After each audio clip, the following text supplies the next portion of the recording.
Friends, welcome back to our channel OMSAI Bhojanapalli. Give the heading Portfolio Management.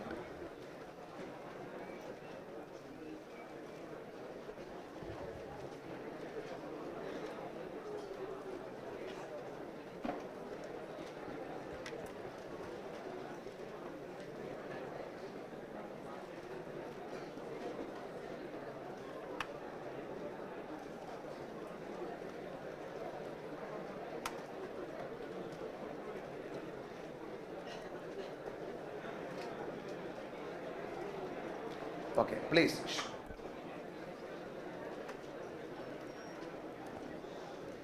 Shall we start or not?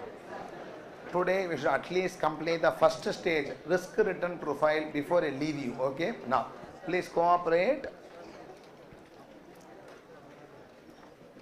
Okay, see.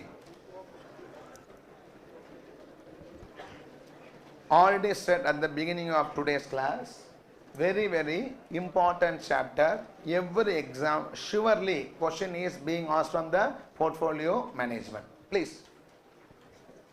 In derivative segment also, in futures and all, we do beta hedging where the portfolio concepts will be used.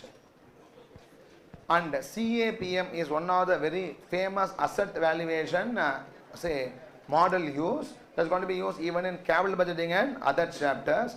Prima facie chapter itself is a very important chapter, has an implication over other chapters. Stop talking. Third is, it is very technical also, involving lot of statistics. The chapter involves what? Number of statistical techniques to be used. Okay. All this makes the learning of this chapter very important. We will do very slowly and steadily this chapter, portfolio management. Most of the important areas or issues will be covered in the class itself, and workbook problems are more than sufficient for you to answer the portfolio problems in the examination. Only thing is, don't expect me to be too basic in this chapter. The problem is it cannot be discussed that way. Okay, if you are allergic about statistics, the only option for you to learn is what? Learning statistics along with what? The portfolio chapter.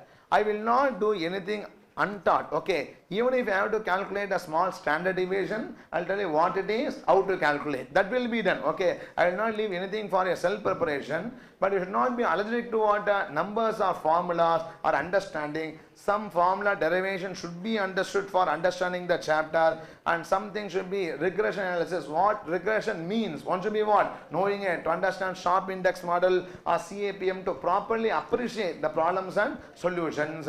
So I just make a beginning by saying that don't be allergic towards anything new to you. Everything need not be discussed only through common sense. Even formulas and derivations are also what? Common sense. Formulas cannot be straight away understood, can be understood only through their what? Derivations. In that case, one should be prepared for a little bit tough time in discussing this chapter, portfolio. Once you develop an interest, it is the most interesting chapter that they are going to study in the entire syllabus. Can we start or not? Now. See,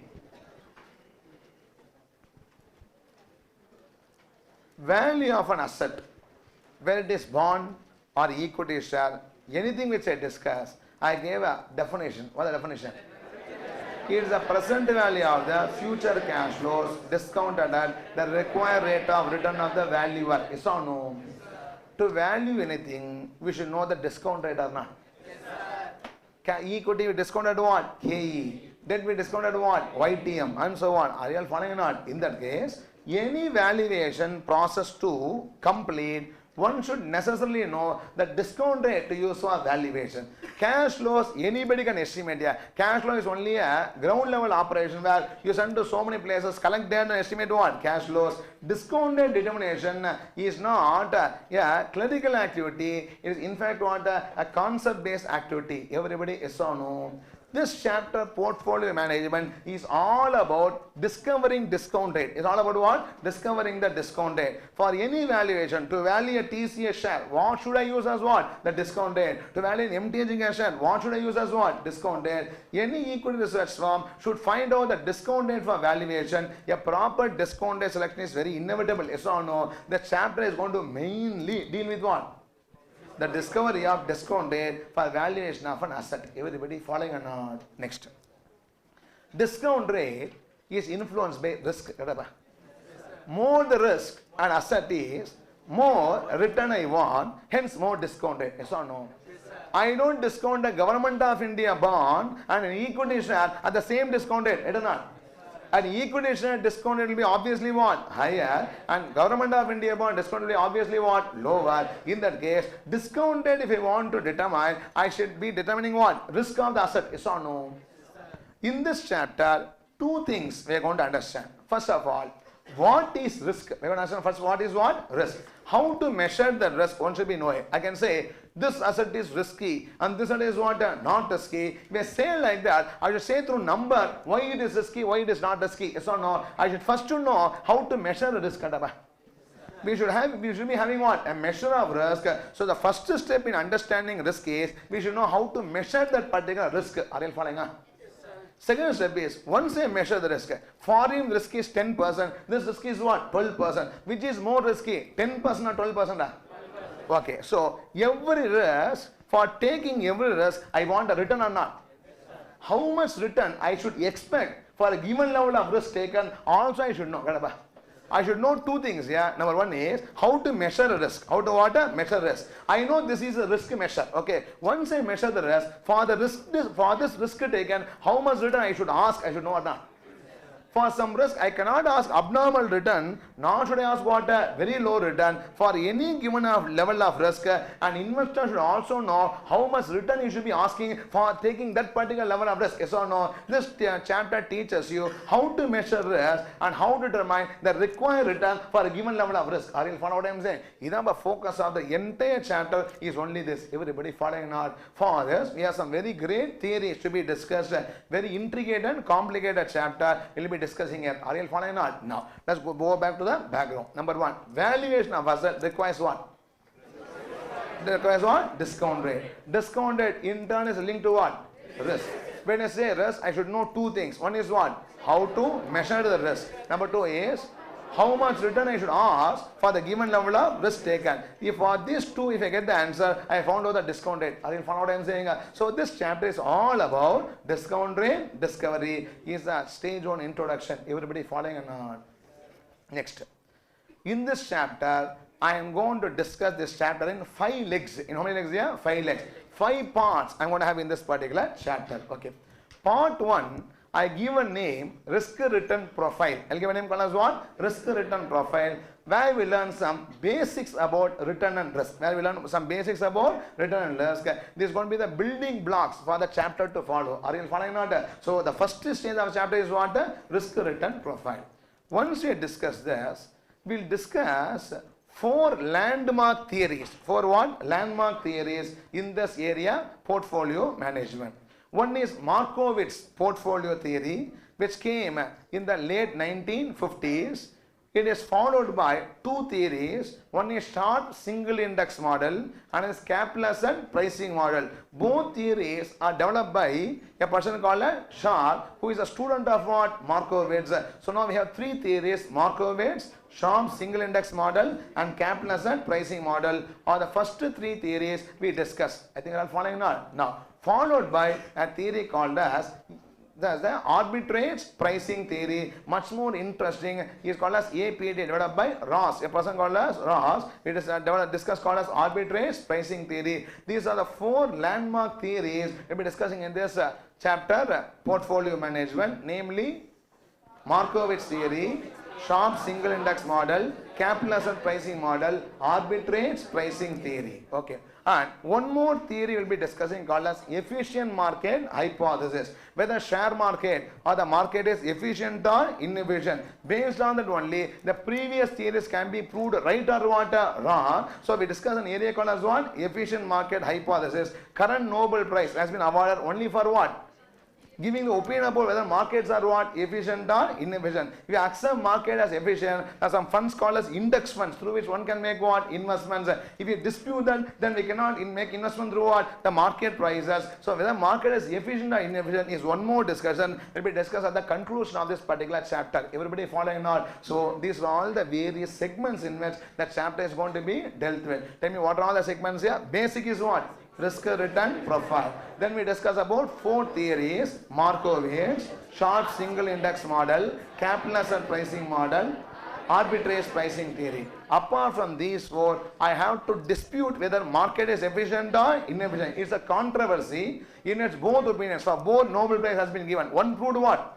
Efficient. Another put is what? Inefficient. Okay. It is not a settled one. So in that case, we are also going to discuss about the efficient market hypothesis or all the issues we'll be covering in this chapter, portfolio management. Ultimately, why we study this chapter? To understand risk, also understand how much return I should ask for a given level of risk taken. This investment is all about. Whenever I make an investment, I should know two things. One is what? What is the risk of the investment? For taking the risk, how much I want? If I know these two things, if it gives, I invest. If it doesn't give, I will not invest. Yes or no? I want to buy a share. When I will buy, I want a return. It gives a return. What it gives is more than what? What I want, I will buy it. Otherwise what? I will not buy it. What I want depends on what? The risk I am taking. So for that I have to know how to measure the risk. Above that only, all this are going to discuss. Everybody following on. In this today now, we will be starting in the area called as risk return profile. Try to almost complete it. Cooperate with me. Copying time can be a little bit faster when you do it. I am not pressurizing here. Can I proceed or not? Now, let's have an introduction written before you go for the risk return profile segment 1. Write down introduction.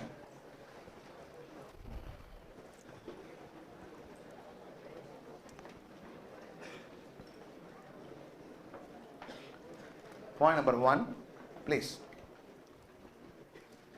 Point number 1.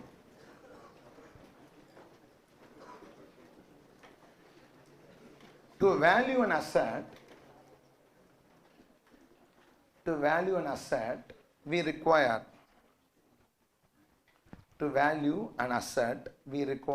discount rate. To value an asset, we require discount rate. To value an asset, we require discount rate. Point number 2. Discount rate in turn depends on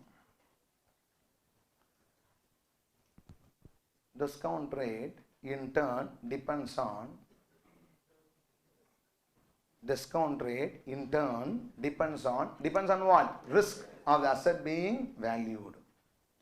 Discount rate in turn depends on risk of the asset being valued. Point number 2 or 3 here? 3. Hence, we need to know two things.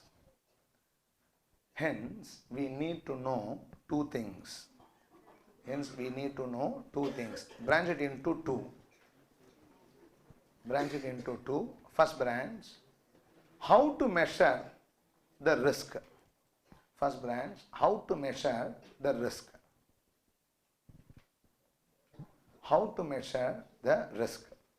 Second branch, how much return you should expect.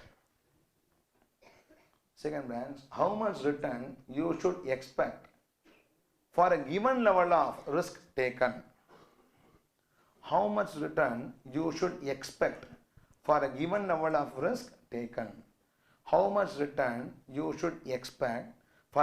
level of risk taken. Point number 3 or 4. These two questions are answered.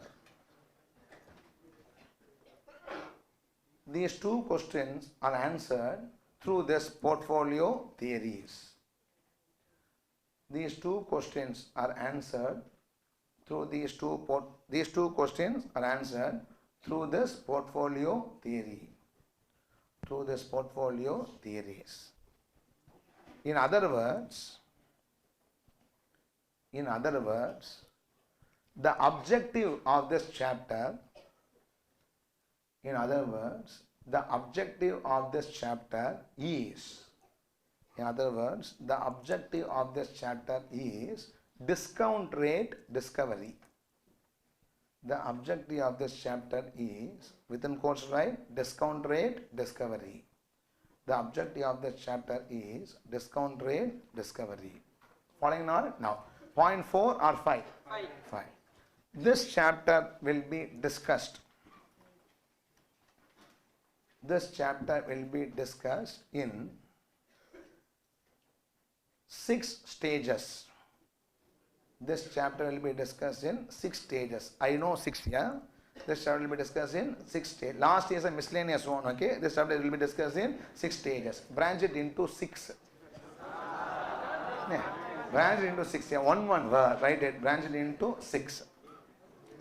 First branch, risk return profile. First branch, risk return profile. Risk return profile. Second branch, Markowitz.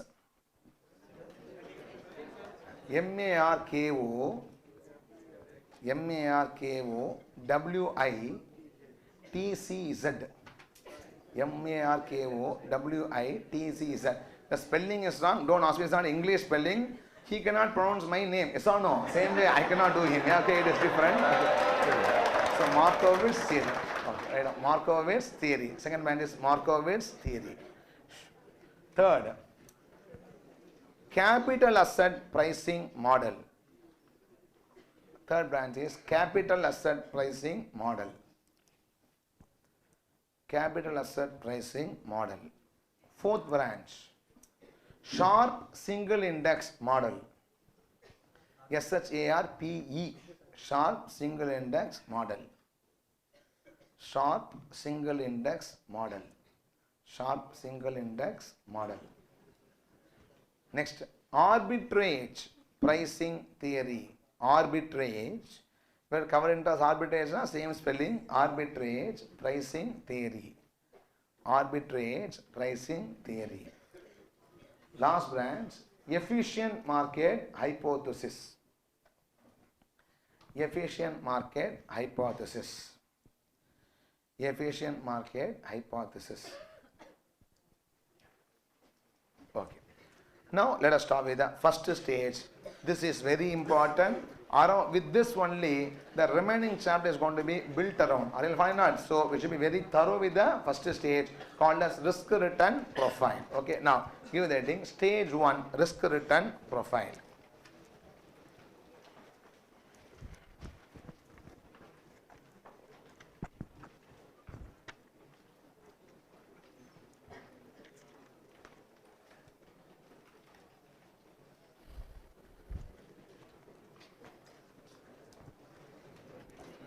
Take page number 175, page 175. Okay, please. Let us take the first sum and start our discussion. Please.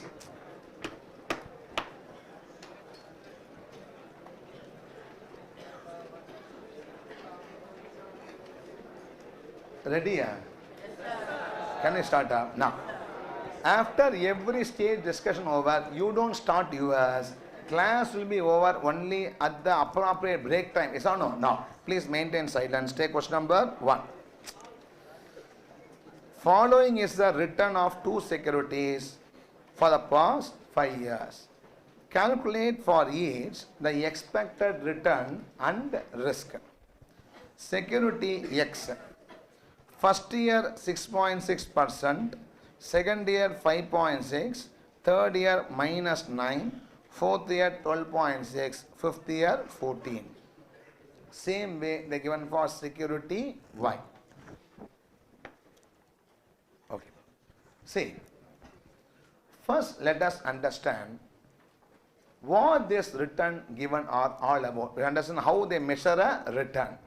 And then once again go to the question, understand what the question is all about. Okay. See,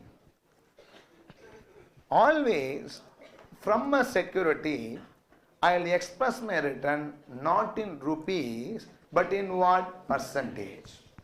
Now, rupee return cannot be compared. Rupee return cannot be compared across number of securities. Are you following not? So, whenever I use the word return in this chapter, I always express my return in rupee terms or in percentage. Percentage. It is very simple formula. A percentage return of a security is the dividend plus P1 minus P0 divided by P0 is a percentage return from a security. Respond. Are you following up? Now, what is the return I get from a share? Suppose I buy a share and keep it for 1 year. Single holding period formula. I buy a share and what? Keep it for 1 year. How much I invest? P0. I buy today at the today's price P0 not. So I invest how much here? P0. What I get? Dividend. I get the dividend at the end. This is always D1. One should understand. I get what? Dividend at the end of the year. I hold the share, suppose for 1 year means I sell at what? P1. I sell at P1. I bought at what? P0. The difference I call as what? Capital gains. So the dividend plus capital gain is a return a year on an investment of what? P0. He is going to give me the percentage return. Respond yes or no? Yes. Right or not? No. Next step. This is nothing but earlier we discussed in MM, a formula or not. Tell me what is MM formula? P0 is equal to D1 plus P1 divided by 1 plus KE. Single holding period formula. Respond yes or no? If I rearrange, what I get is 1 plus KE is equal to D1 plus P1 divided by P0. Yes or no? That means the KE is a return. What I expect, yes or no? KE is equal to D1 plus P1 divided by P0 minus 1. In other words, D1 plus P1 take LCM minus P0 divided by P0 is what we had as what? A formula. There's nothing but derivation. Don't insult the formula for clapping it. Can I say it? No. So, very simple logic. Dividend what I get plus the capital appreciation divided by what? P0. He is going to give me the percentage earning I am having from the share. Respond. Are you following up? Now, before I go to this problem, I have one example for you to properly visualize. For you to properly what? Visualize. I bought a share 3 years ago. I bought a share what? 3 years ago. I am now holding the share for 3 years. I am holding the share for what? 3 years. I want to know every year how much I have earned from the share. Do you understand my question or not? I have bought a share for how many years back? 3 years back. I am now holding the share for how many years? 3 years. I want to know how much I earned from the share in first year, second year, third year. What the share has given its shareholders in the first year, second year, third year. I want to know. Everybody following up? Now, for this, let me give you some data. Year, price, and then dividend. Okay. Today, year 0, that is not today, that is 3 years back, I purchased a share at a price of suppose 100 rupees. What the purchase price here? 100 rupees, which I call as P0. Yes or no? Now, then first year end, second year end, third year end. Now, first year end, the share price becomes 110 rupees. How much rupees here? 110 rupees. The company declared a 2 rupees dividend. Okay. Second year end, the share price was trading at 90 rupees and the company declared say 3 rupees dividend. Third year end, the share price is trading at 130 rupees and the company declared 5 rupees dividend. Everybody following or not? Now, these are the 3 years share price and dividend. At the end of every year in the stock market, I can find the share price or not? Now, if you start on February, consider February end. Next year is what? 1 year. Any day you can start, not an issue. But I know the share price on any date which I found from the stock exchange. Are you following or not? Now, let us see how much return he has earned in each and every year. Can I proceed? Now, I want to know the return earned by him in each and every year. Respond yes or no. Now, first year, 100 rupees share became what? 110. Correct? Then he made how much capital gain? 10 rupees. What is dividend here? 2 rupees. Alright, here for first year it is 2 rupees plus what? 10 rupees. What is P0? 100. Again, how much return? 12% return. Ennappa, what is the return here? Is going how much percent? 12%. It is in year 1. Yes or no? No. Year 2, The 110 share became what? 90. Don't start from 100 because the 110 became what? 90. I had a capital loss how much? 20. And what is the dividend here? 3. Dividend is 3 minus, what is that here? 20. Because I have to write P2 minus P1. First year P1 minus P0. Now becomes what? P2 minus P1. This 100 minus what? 20 divided by, what is my investment? 110. Because now the share price is how much base here? 110. Tell me what is written here? Minus 17 divided by 110. Somebody tell me what is written? Minus 15.45 is the second year return. Sorry, minus 15.45% is written for second year. Yes or no? Now I want everybody to answer. Third year, the 90 shall become what? 130. What is the dividend here? 5 rupees. 5 rupees dividend. What is the capital gain? 40 on how much share price? 90. Tell me what the percentage return? 50? Exactly. Okay, exactly 50% return. You gave me how much percent return? 50% return. This is how I calculate return for each and every year. Respond yes or no. Now, you may say, sir, I have not yet sold the share. How can I book capital gain? These are all notional gains. I have to book every year what happened to share or not. Now, because I want to see the return the share gives a shareholder every year. Okay, think like this. I buy today at 100 and then sell at what? 110. Again I buy at what? 110 and then sell at what? 90. Again I buy at 90 and then sell at what? 130. Every time I buy and sell can happen. Imagine like this. Everybody, are you following not? In that case, first year I got 2 rupees. I got how much rupees here? 10 rupees. I booked 12% profit. Yes or no? Second year, I invest back at how much rupees here? 110. Again, I purchase back at what? 110. At the end, I got only how much? 90. I booked a loss of what? 20. This is how much rupees dividend here? 3 rupees. I had return of minus 15.45. Ennappa, right? Now, third year, again, I invest how much rupees here? 90. I realize how much? 130. Suppose I come out of it, I'll make how much profit? 50%. Respond yes or no. As if I am buying and selling, imagine to find the holding period return. Yes or no? Because I have to always find out annualized return for any comparison. Because interest rate quoted by the banks are annualized. Yes or no? Throughout the world, the percentage is always given as what? Annualized. I want to compare a share with a treasury bond. Yeah, I have to compare not 3 years percentage return. I have to compare only what? Per annum return. Right or not? In that case, I should always have how the share has performed annually for a comparison purpose. This is how I calculate return, which they call as holding period return of the share. Everybody following or not? In the issue, now I'll come back to the sum. We are not a starter that chapter. I am only saying how the percentage return is calculated. Very simple. What is percentage return from a share? Tell me. What is that? Dividend plus year end price minus year beginning price divided by year beginning price gives you the percentage return. Simple logic. Are you following what I am saying? I want to find out percentage return in second year. How to find out?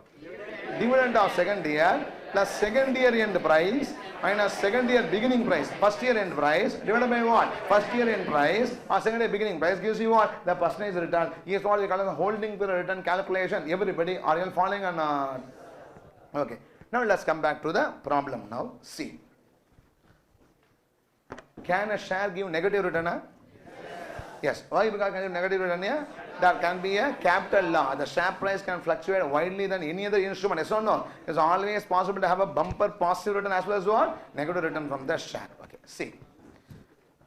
I take 2 shares in the stock market. Security X, Security Y. There are 2 securities trading in the stock exchange. I take those 2 shares for analysis. Okay. Security X and then Security Y. I saw their past performance. Security X gave their shareholder 6.6% return in what? First year. A 5.6 return in what? Second year. A minus 9% return in what? Third year. Yeah, 12.6% return in what? Fourth year. And a 14% return in what? Fifth year. How I calculated? Using the formula D plus year end price minus year beginning price divided by year beginning price. Respond yes or no. I just wanted to make you understand this particular data. That's how the percentage return for the X and Y has been analyzed. Yes or no? Okay.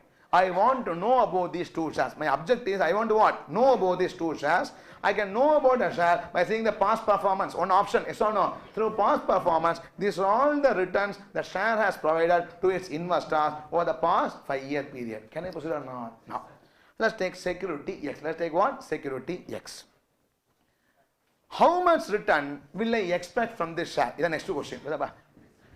When I am going to buy the share today, how much return will I expect from this share? Answer me. Will I expect a 14% return from the share? The question is no.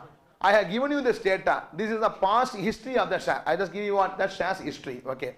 I ask you, what is that you expect from the current share? Okay. From security X, what return you expect is the question I ask you. So no. Will you tell, sir, I expect 14% return? Will I expect 14% return? No. Will you say, I expect minus 9% return? Because we always do not expect extremes, we expect average. Extremes will always even out against each other. 1 year may be 14, 1 year may be what? Minus 9. Always the best statistical technique that is representative of the real world is what? Average only. So don't expect extremes, always expect what? Average. In the analysis we call as mean variance analysis. What analysis? Yeah? Mean variance analysis. For us average is supreme. There can be so many disadvantages one can throw against what? Averages. But for us the God is what? Mean we should never question. The entire chapter is built on what? Mean only. Average is supreme. So what I say is, I don't expect extremes. I always expect only what? Average. It is representative because 14 or minus 9 is one of even, but what the general expect is what? Average. The extremes even out against each other, and if you hold for a fairly long period, what I expect is only what? Average return. It just cycle, guess what? Evens over the business cycles. Are you following what I am saying? In that case, when I say expected return, from now onwards, when I use the word expected return, from a security, what return I expect means the answer should be what? I expect an average return or a mean return. Are you following the word or not? So, one of the question is calculate for each security expected return. Right or not? No. I want an answer. Please tell me. Add everything and divided by 5. Don't add 9 here. It should be what? Subtracted. Do you understand or not? No. Add 6.6, 5.6, minus 9, 12.6, 14. What is the average? How much average here? Already here for the X, how much average? 5.8. Okay, 5.96. I call as X bar. That means what? Average. Can I proceed up? No. On an average, I can expect a 5.96% return from this particular security. Respond, yes or no? Okay. This is the expected return. Now I put a question back. There is a Government of India bond. There is a Government of India bond trading in the bond market which is giving an YTM of 5.96%. If you invest in the Government of India bond, you can earn a coupon of how much percentage? 5.96%. A Government of India bond is trading at a yield of 5.96%. And there is a security X which is also trading at an average rate of how much percent? 5.96%. I'll ask you a question. Will you buy a government bond or a company share? Will you buy a government bond or company share? Why you buy the government bond? Because the 5.96 is certain, this 5.96 is varying. Yes or no? Understand what I am saying? So, I not only look at the return, I also look at what? The certainty of the return. I should know a way to measure that certainty. Yes or no? That uncertainty in return only, I call as what? A standard deviation or the risk. What I am saying? Now, this means, suppose I get 5.96, 5.96, 5.96, 5.96, 5.96. All the 5 years, the return is how much? 5.96. What the average? What average? Then also what average is 5.96. That is Government of India bond. So no. Now the question is, in any year, does the actual return vary with the mean return? Now 5.96, 5.96, 5.96, 5.96, 5.96. All the 5 years 5.96 return given by the Government of India bond. The mean is also 5.96. Yes or no? My question is, does the actual return in any year deviate from mean? That means the deviation from mean is what? 0. If there is no deviation from mean, that means what? The security is not at all risky, it is not varying from the mean. Yes or no? That means I measure that variance around mean through a statistical measure called as what? Standard deviation. Respond yes or no. Now, how much my return goes around the mean? How much it varies what? Around the mean? I have a measure or not? The measure we call as what? Standard deviation. The security X is having standard deviation or not? Yes. On some years, it is more than mean. In some years, what? Less than mean. It averages to become what? Mean. So, there is a deviation around mean or not? So, if I measure the standard deviation, deviation is the measure of risk of the company. Are you following what I am saying? So now tell me, return is what? Expected return. Return is what? Expected return. What expected return? Average return. What is risk? Standard deviation of the average. What is here? Standard deviation of the average. How much the actual return deviates from what? Mean return. If I measure it, I call as what? The risk. If there is no deviation, the security is what? Not at all risky. The deviation is very high, it is going to be what? Very risky. The return is very volatile. Everybody following and all. So now we are going to learn in the sum how to calculate the mean and standard deviation. Once we complete, we'll go to the next stage of discussion. Tell me stage 1 introduction. Everybody following on. My clarity irukaba? Not to stop with my discussion. You participate.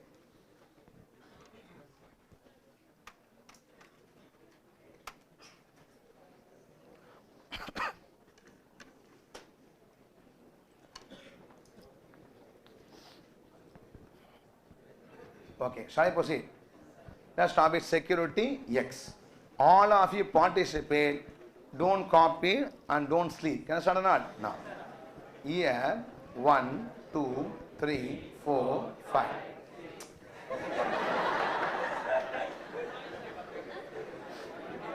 Can I proceed now? X, security X return. Look at the workbook and tell me what was written given by security X? 6.6, 8.6. Okay, please. Totally over 5 years period, I got how much return? 29.8. The average is sigma x by n. Now, the x bar is equal to 29.8 divided by 5 is equal to 5.9. You can just put a line above x. Since I couldn't put in the PowerPoint, I put what? X hyphen. That means what? X bar, you have to understand it throughout the chapter. It's not no assumption. Now, so that means what? X hyphen means what? Average. X bar I mean. Can I put or not? Is equal to 5.96. Please. Shh. Let's find out x minus x bar. Let us find out what? X minus x bar. Okay. 6.6 minus 5.96. Answer how much going to be? 0.64.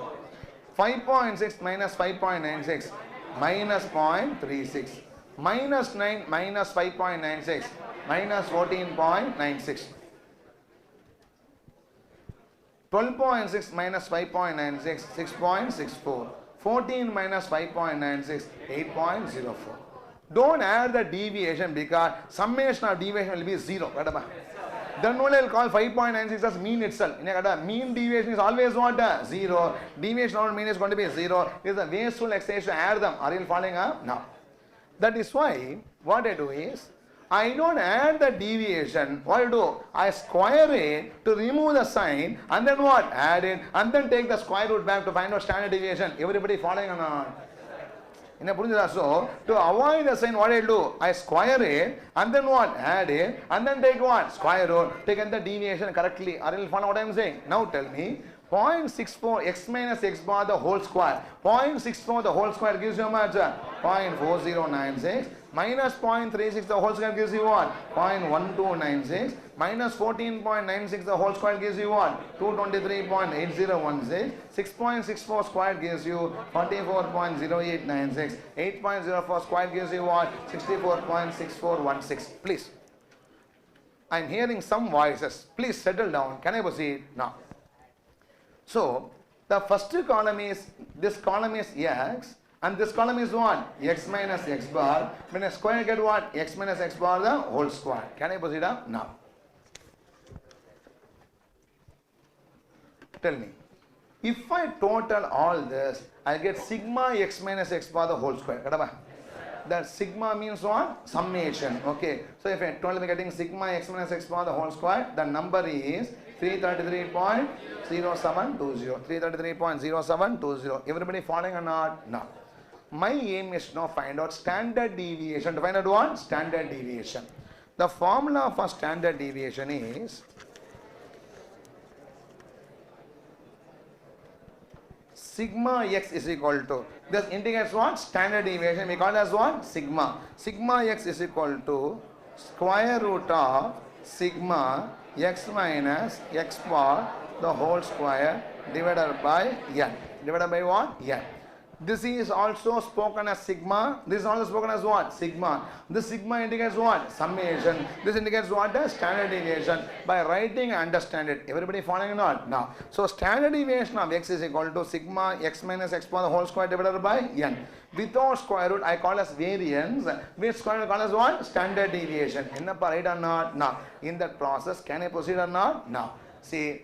The sigma x minus x power the whole square is how much? 333.0720. Now if I find out standard deviation of x is square root of sigma x minus x power the whole square divided by n is equal to square root of 333.072 divided by what is n here? 5 is going to give me 8.16. It is 8.16 percentage.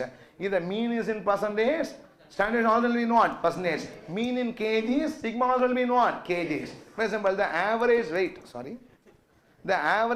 of this class, for example, is 70 kg. Too much or too less? Okay, I am also in the class only. So, let's see the average weight of the classroom is how many kgs? 70 kgs. Now, there will be people more than 70, less than 70. Average is what? 70. When I find out the standard deviation of this average, I get a standard deviation in rupees or kgs. So whatever is mean, in the same term only also what? Standard deviation also comes. The mean is a percentage security return. It is an annualized return, not the standard deviation also will be in what? Percentage only. It deviates 8.16% from what? The mean. This is the answer for standard deviation. Everybody, are you following or not? Please respond. Yeah, yes or no? No. Let's do it for y and then give it time to copy. Then we can have some observations. Okay, now tell me the columns. What are the columns here? First is what? Here. 1, 2, 3, 4, 5. All of you please. What is the return of y? Tell me. 24.5. Just 1 minute. 1 minute here, please. I am hearing voices. I don't like it. Please. Participate and tell. Don't discuss among yourself. Can I proceed? Now. Tell me y. What are all the returns? 24.5 minus 5.9, 19.9, minus 7.8, 14.8. If I add all this, I get sigma y. I got what? Sigma y. What is the total of y? 45.5. 45.5 is how many years return? 5 years. Sigma y is average of y. Y bar is equal to 45.5 by 5 gives you what? 9.1. Accepted? Now, next is what? Y minus y bar. 24.5 minus 9.1. What is the number? 15.4. Minus 5.9 minus 9.1 gives you minus 15. 19.9 minus 9.1, 10.8. Minus 7.8 minus 9.1, minus 16.9. 14.8 minus 9.1, 5.7. Should I total? Need no total. Total what happens? Leave it. Next what I have to do? Square it to avoid the sign. Okay, how to square it?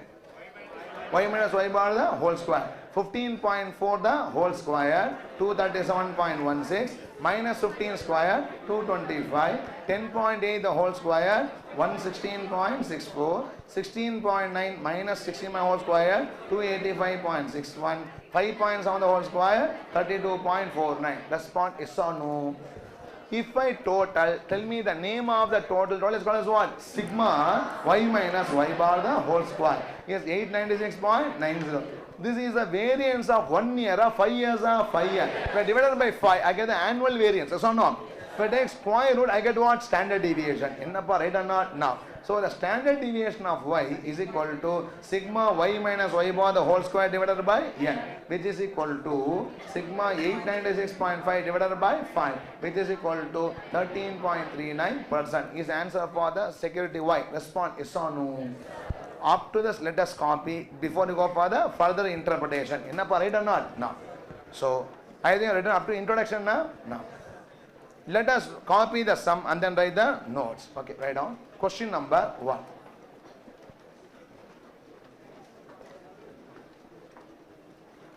Silence. Copy as fast as possible, please.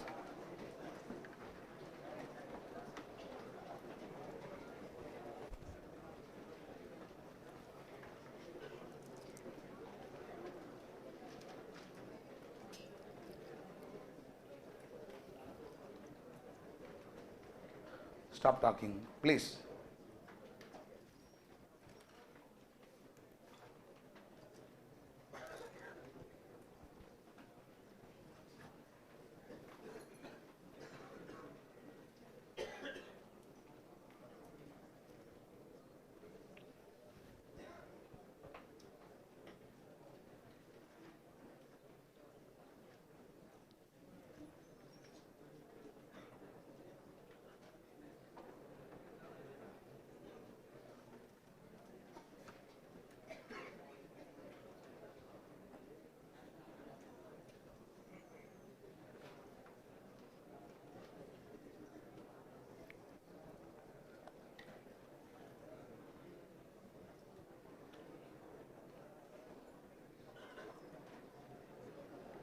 Those not copy, raise your hand.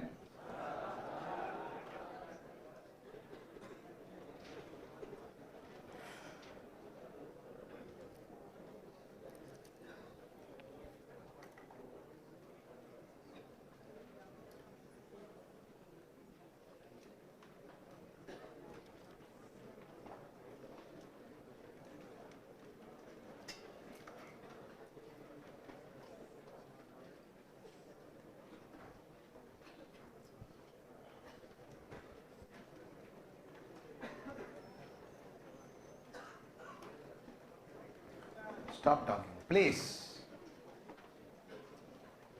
Those not copy, raise your hand.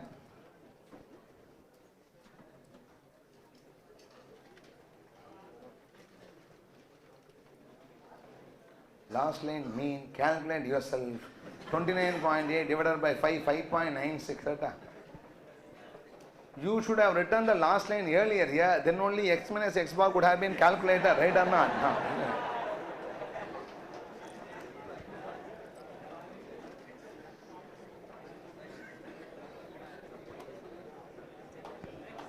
Okay. Those who are not copy, raise your hand. Okay. Now let us continue.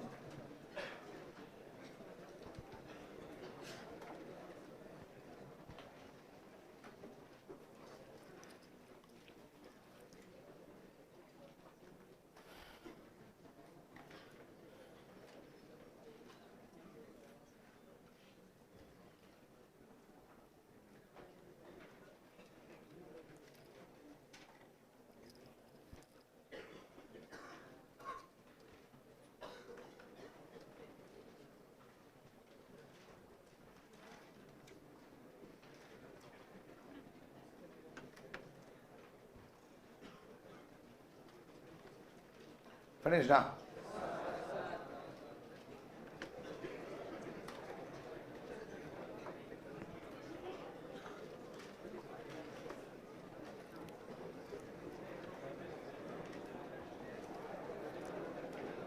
Those not copy, raise your hand.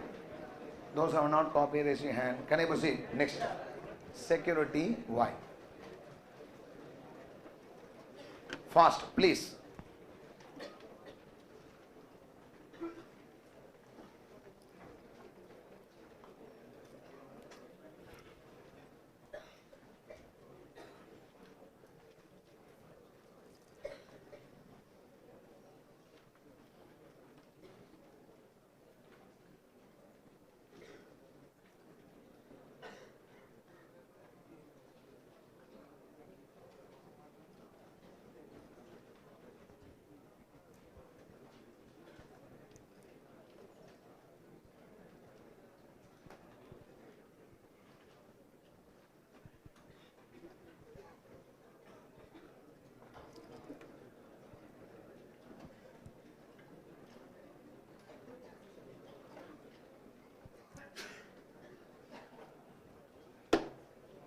Please stop talking.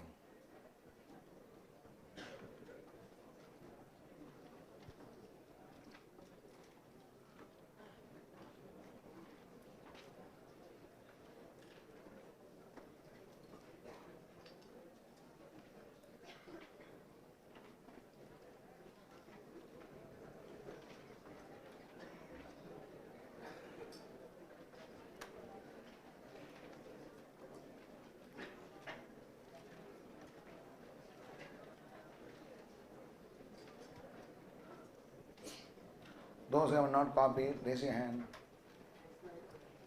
Please, a little bit faster.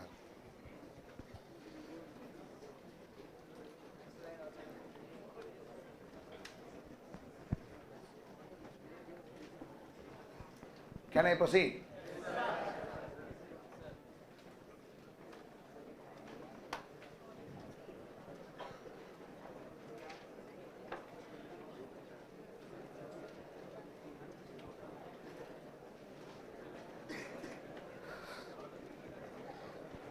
Shall I proceed? Now.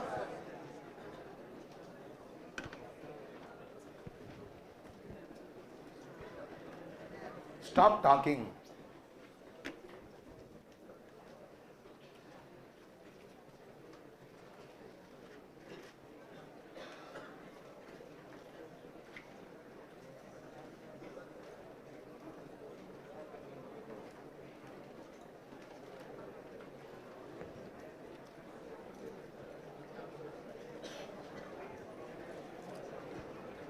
Finish copying or not? Now, write down notes. Point number 1. Point number 1. Holding period return. Holding period return from a security. Holding period return from a security is always expressed as holding period return from a security is always expressed as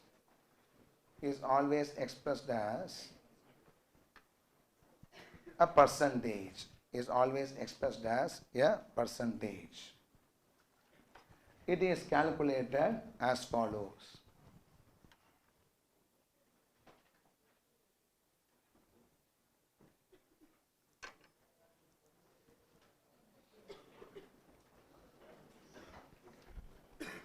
It is calculated as follows. Write down percentage return is equal to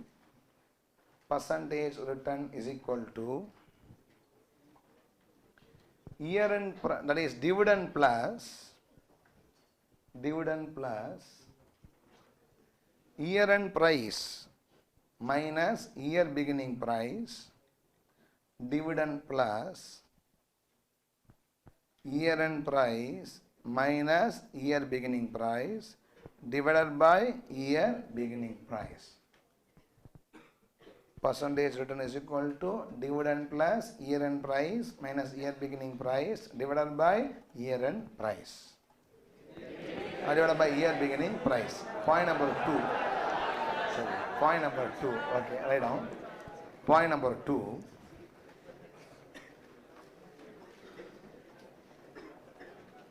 To understand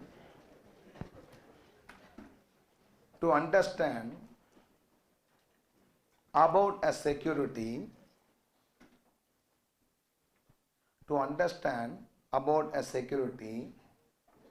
we analyze generally. To understand about a security, we analyze generally its past returns. To understand a security, we analyze generally its past returns.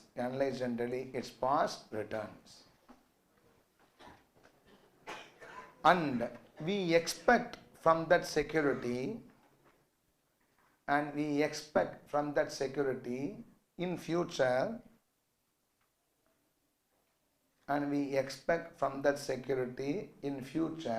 not extreme returns.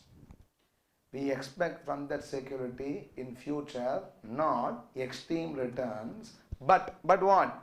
Average return. We expect from that security in future not extreme returns but average return. Not extreme return but average return. Can I proceed or not? Next. Hence, same point I continue. Hence, expected return should be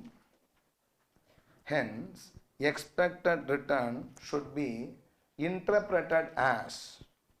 Hence, the expected return should be interpreted as what return? Average return. Expected return should be interpreted as average return or mean return. Expected return should be interpreted as average return or mean return. Can I proceed? Point number 2 or 3? Point number 3. In case of security X,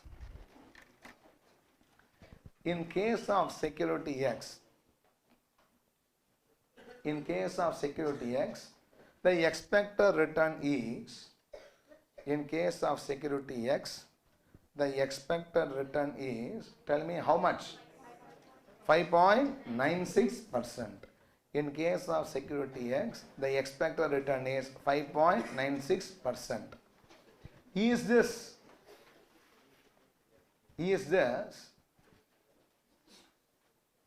100% certain? Is this 100%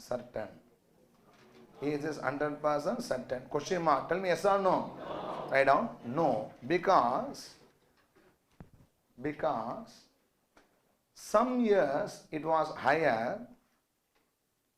No, because some years it was higher and in some years it was lower. In some years it was higher, in some years it was lower. On the other hand,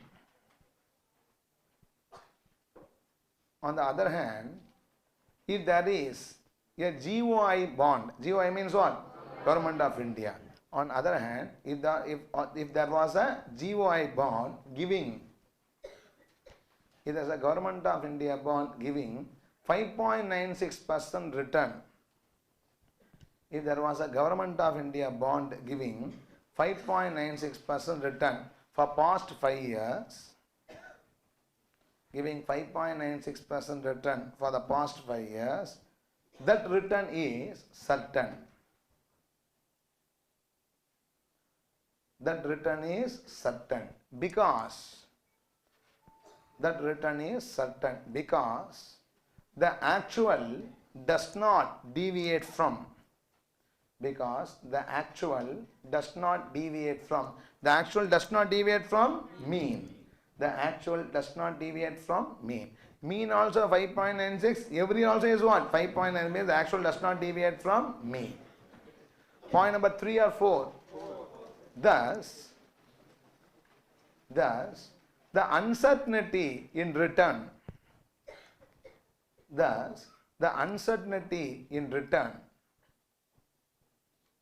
which is referred as risk,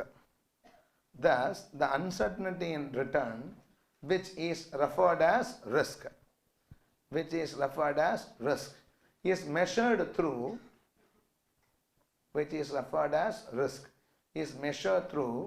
the statistical technique. The uncertainty in return, which is referred as risk, is measured through the statistical technique. What? Standard deviation. Is measured through the statistical technique, standard deviation. Standard deviation of x is equal to, write the formula for that. Standard deviation of x is equal to what? Sigma, square root of sigma x minus x bar the whole square divided by n. Square root of sigma x minus x bar the whole square divided by n. Up to this, everybody, are you following or not? No. Let us make a last observation and then complete this sum. Okay. See, there are two securities, x and then what? Y. Please participate. You tell me the expected return as well as what? Their standard deviation. What is the expected return of x? Tell me how many days? 5.96. And what is standard deviation? 8.16. Okay. For y, what is the expected return? How many days? 9.10. What is standard deviation? 13.39. Now, tell me, which is good security? If you have money, in which you invest, x or y? Okay. Now, I can say both are efficient in their own ways. Both are what? Efficient in their own ways. I can say like this. Security X, please. Security X gives a low return at the same time as a low risk. Security Y has what? High return. Is having what? A high risk. The advantage of X is low risk. Advantage of Y is what? High return. We cannot say X is good or Y is good. They are good in what? Their own ways. Everybody following not. Suppose there exists another security which is having a return of 9.1 and standard deviation of 10.5. How much standard deviation? How much here? 10.5. Then that security becomes better than what? Why? Because it promises the same return for what? Lower risk. We study later in Markov that security is called as efficient security. Are you following what I am saying? So to know whether a share is efficient or not, we will compare with what? Other shares. For comparison, we compare two aspects. One is a return angle, another is what? A risk angle. So one should know how to calculate return of every security as well as what? Risk. The word return means what? Expected return. And the word risk means what? Standard deviation for present. Everybody following on? This is lesson number 1 we learned in this risk return profile. Are you following or not? So nothing great we learned. Tell me, expected return means what? Expected means what? Average return. Risk is means what? Standard deviation. How to calculate standard deviation? Square root of sigma x minus x bar the whole square divided by n. Is the deviation around mean. We call it as standard deviation. Up to this, are you following or not? So, are you following what I am saying? Write down last point. Point number 4 or 5 or 6? Point number? Okay, some number. Point number 5. Analyzing security x and y. Point number 5. Analyzing security x and y. Particulars security x, security y. Analyzing security x and y. Particulars security x, security y. Expected return. What is expected return? 5.96, 9.1. Sigma, the word sigma here means what? Standard deviation. 8.16 8.16 and 13.39 and 13.39. Both securities are good in their own way. Both securities are good in their own way. X is good because answer my question, X is good because what? It has low risk. X is good because it has low risk. And Y is good because it has high return. Y is good because it has high return. Okay. All this we will revisit during the Markowitz later. Up to this, are you following or not? With this, we complete the question number 1, risk return profile, problem number 1. Can I proceed? Now take question number 2. Please take question number 2. Just a minute. Visualize the set point number. Just another 15 minutes. I will give you a break after I complete the stage.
Shall I proceed? Now, take question number 2, please.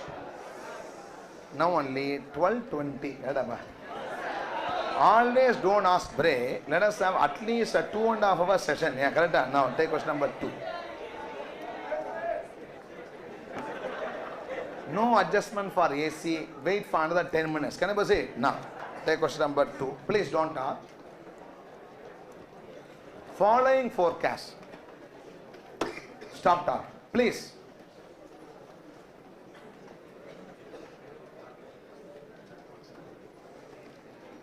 Stop talking. Following forecast of return of two securities along with the probability of their occurrence, calculate the expected return and risk of both the securities. When I complete this sum, I will give you surely the break. Please participate here. Now, then I can start with the next stage, portfolio. Can I proceed? Now, security X, security Y, two different problems. Okay. Security X may give a return of 10%, 20%, 20%, 25, 25. Please. Probability of getting this 10% return is 5%. 20% return is 20%. 20% return is 50%, and so on. They given for what? Security Y. I'll give you the background and then go for the discussion, please. See, in the first case, I analyze the security based on the past performance, believing that past will repeat. There are many ways of analyzing. Seeing the past record, I can conclude about the future of the security. I don't say it is right, it is wrong. It is one way of analyzing it. Are you following? Another way is, I don't believe in past. Okay, I just want to make a fresh analysis about the security by just looking at this future. Are you following? Now, see, for example, past may not be representative now. Kingfisher Airlines securities, past performance may be very good, but the recent trends, it may not be showing the same brightness in future. In the case, relying on the past 5 years performance may not be a worth way of analyzing it and making investing decision. Yes or no? In such case, I may even analyze the securities return and risk not based on the past data, but based on a projected future data. Everybody following or not? Now, this normally cannot be done by retail investors. Cannot be done by what? That retail means what? We are all individual investors, no? We may not be having such a expertise in doing it or resources to do it. But this will be done by generally equity research firms and all, or even by the company themselves. Are you following? Because to know about the future, we should know about the business data of the company. Are you following what I am saying? Now, for example, I can take a security X. They project a scenario. This is called what? Scenario. In scenario 1, the company is expected to earn 10% return. In scenario 2, it is expected to earn what? 20% return. Third scenario also expected to give what? 20% return, so what? They project different situations or what? Scenario, and predict the return for the company for those scenarios. Are you following what I am saying? Those scenarios have happened, expected to happen. When something is expected to happen, they have their probabilities, right or not? So for every scenario, I assign what? A probability and then attach to it. Everybody following? Now, very simple. If you take MTH business, they may have what? Different future plans. They have what? Different future plans, various future projects in pipeline. Are you following? Not? Now, some may pick, and some project may not be working well. Are you following what I am saying? So they may say, if this scenario, if it works well, this is a return. And this project clicks, this is going to be what? Return and so on. So they look at the business situation. It may be specific to a business or macroeconomics also. In a GDP, if it is 8%, this company return will be likely to be what? 20%. GDP is only 4%. The return is going to be what? 10%. Like that, the scenario can be macroeconomic or can be what? Specific to the company. But companies are influenced by what? Events and scenario. For every event, we project what? Different returns and give a probability to the opposite events. Are you following what I am saying? So the data is how I expect a return here. Number 1, I sit on the table and predict the various possible returns the company will earn. I predict what? Various possible returns the company will earn for what? Different events. When I use the word events, the event can be macroeconomic. The event can be what? Macroeconomic. It is country based. The event can be what? A company specific also. It is for the analyst to explore. We are not here. I am only telling the broad way. Are you following what I am saying? In that case, every event will give you an expected return or not. And every event is having what? Probability. Assign probability to the event and the expected return. Everybody following or not? Now tell me. Security X is expected to earn 10% return. What probability? 5%. Security return is expected to earn 20%. What the probability? 20%. Another 20%, what the probability? 50%, and so on. So they given you the various probabilities and then the return. Respond. Can I proceed? Now. Very simple. Will I expect 25 or 10? Answer. Will I expect from this company in future 25% or 10%? I don't expect extremes. I expect what? Average. So the average is 10 plus 20 plus 20 plus 25 plus 25 divided by what? 5. Why no? Because every number has got different weights or probability attached to it or not. So the same logic only, expected return means average, but not a simple average, but what? A weighted average. Respond yes or no? It is like a frequency. It is like what? Data. I go for what average? Weighted average return is the expected return. This is called as scenario analysis. Are you following what I am saying? This is based on past performance. It is based on what? Scenario analysis. Generally, we do what? Past track record analysis only. Equal research firms or company valuing mergers and all will always go for what? Scenario analysis. They have the resources to what? Go around the country and explore the business. Are you following what I am saying? So in that case, the expected return means what? Weighted average return. Respond. Can I proceed or not? No. Let's go for the calculator of return as well as what? Risk in this case. No.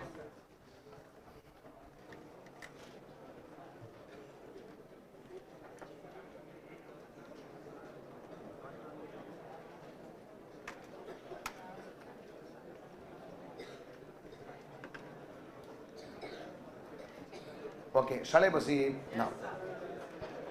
Security X, participate, then you can copy. Please.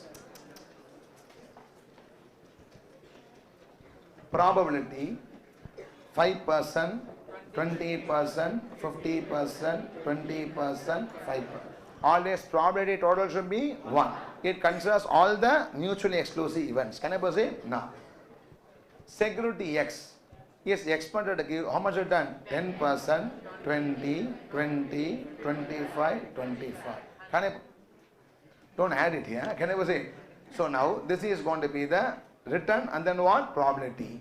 Now we have to find out what? X bar. The word X bar means average. What average? Weighted average. For weighted average, W1 X1 plus W2 X2, W3 X3 and so on. Where the weights are probability, these are what? X1. W1 X1 is what? 0.05 into 10 plus what?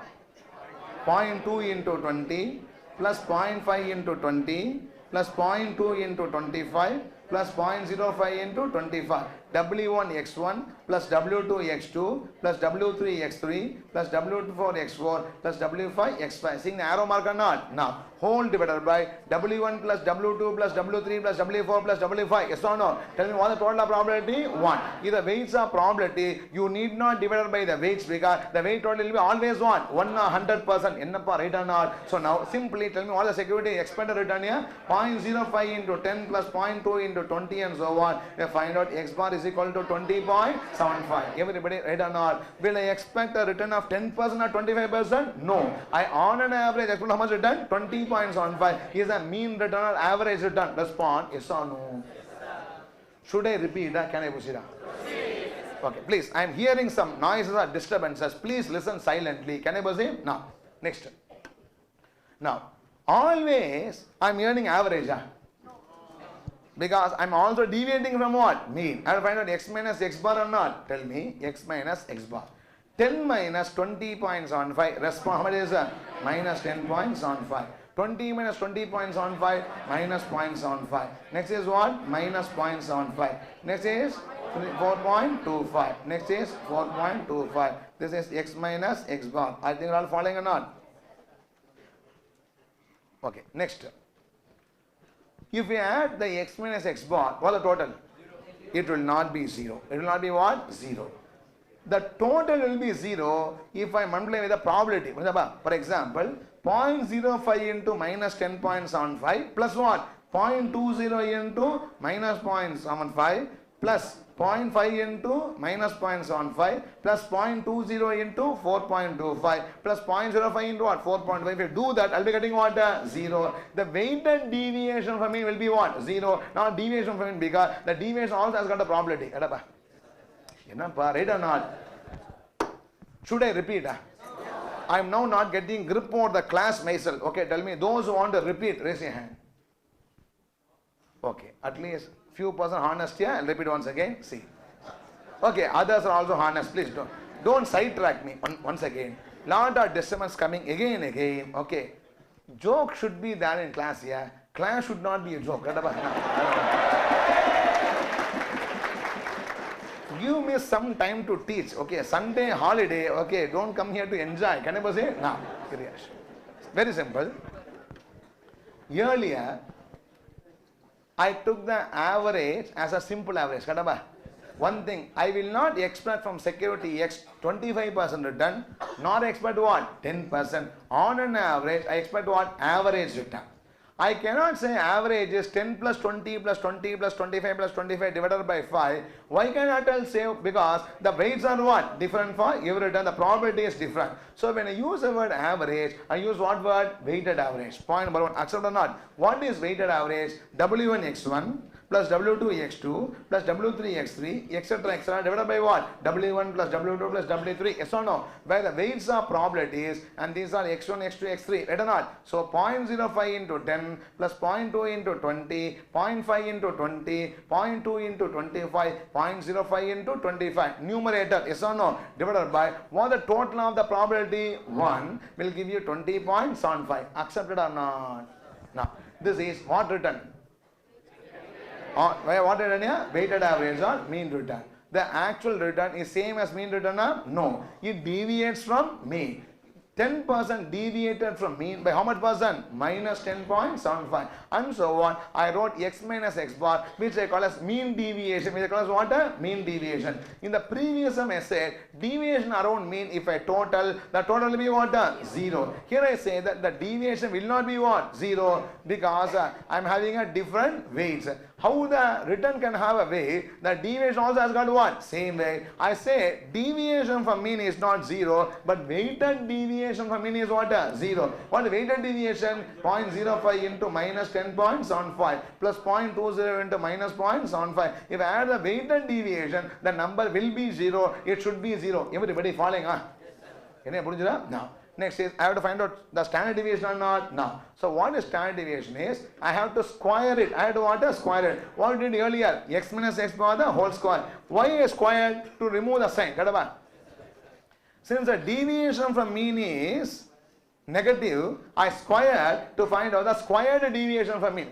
Same way, weighted deviation from mean is what? 0. Now, I just square what? The weighted deviation. Ennappa, right or not? In that case, it is going to be p into x minus x power the whole square. 10.75 the whole square square it. I multiply by what? 0.05. I get a number. Right or not? Next is minus 0.75 the whole square into 0.2. I get the other number. Like that, I multiply the probability with the squared deviation. I get a number called 10.6875. What number here? 10.6875. I want an answer. Tell me what is this 10.6875? Sigma p into x minus x power the whole square.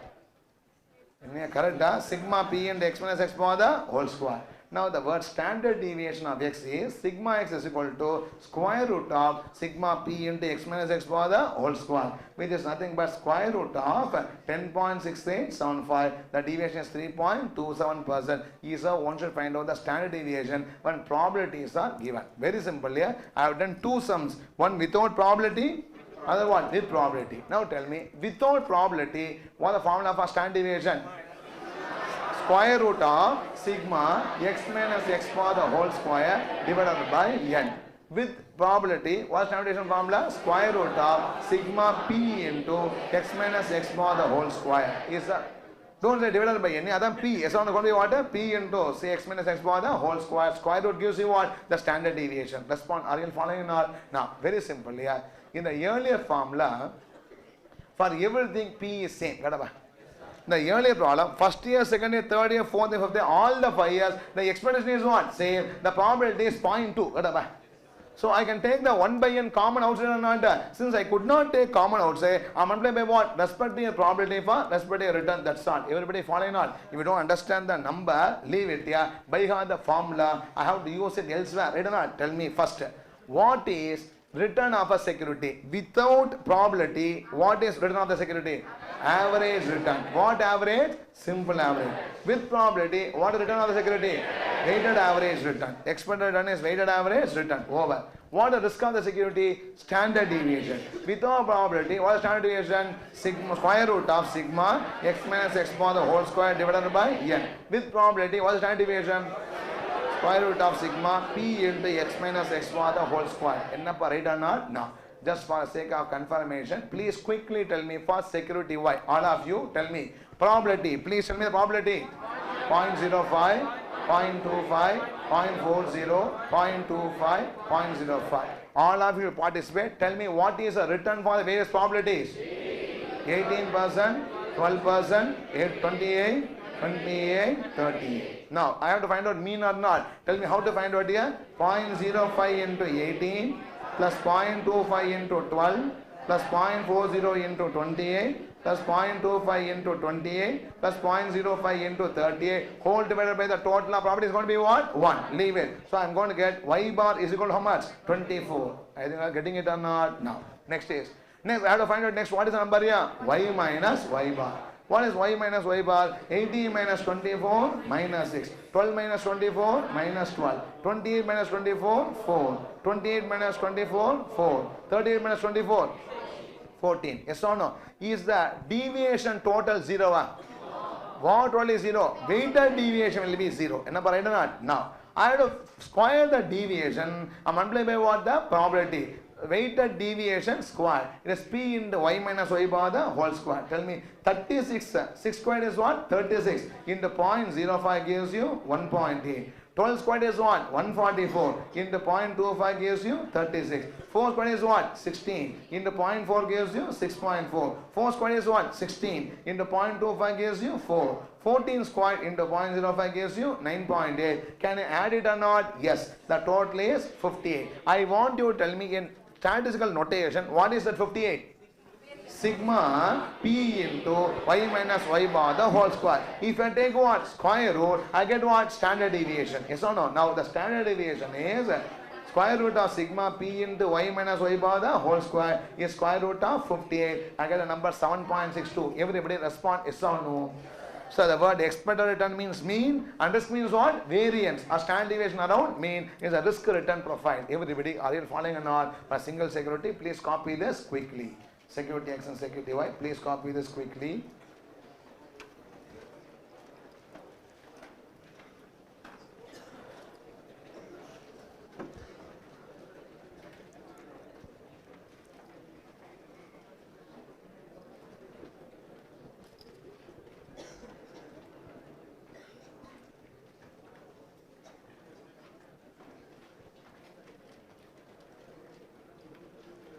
Stop talking, please.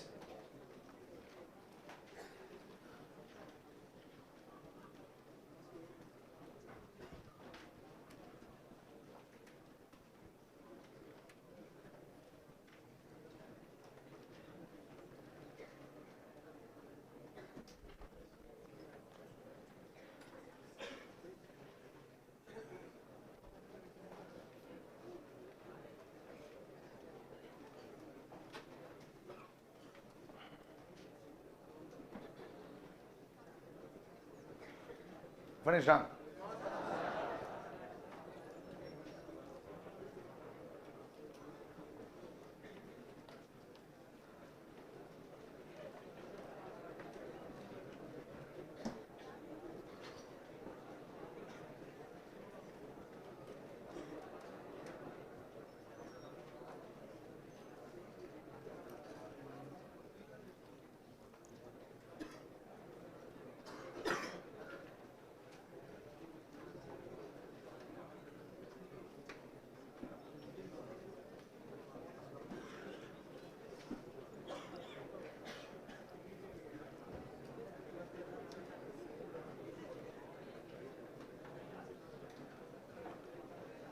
Those not copying, please raise your hand.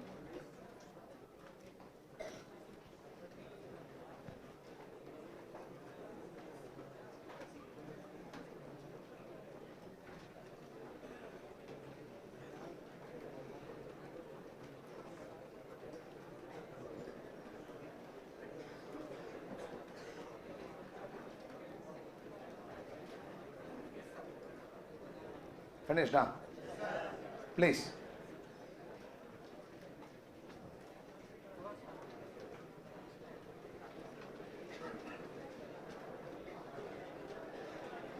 Shall I proceed?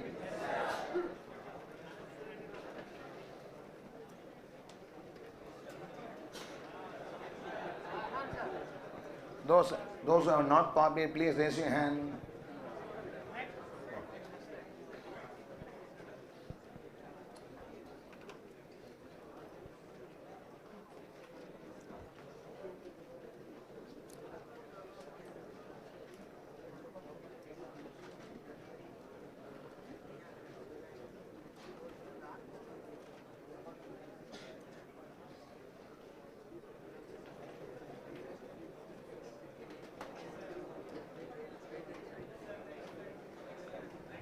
Okay, shall I proceed? Now, security, why?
Finish copying on.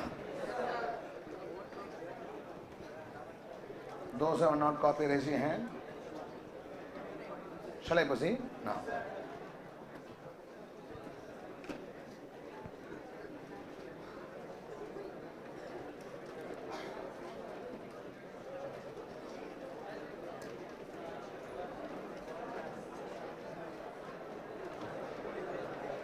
Okay. So now it is 12:45. Can we start at 1:30? Yeah? Every class I ask you, you always say no. One class here. Now, the repeat question is, will you be sharp here by 1:45? No. You come late, I have to start new, very important. Around that, the chapter is going to be built around portfolio, risk and return. Please be here by 1:45 sharp. Okay. We are discussing the chapter portfolio management, in which first two sums were completed, in which we learned how to calculate expected return and risk of a security. Please settle down.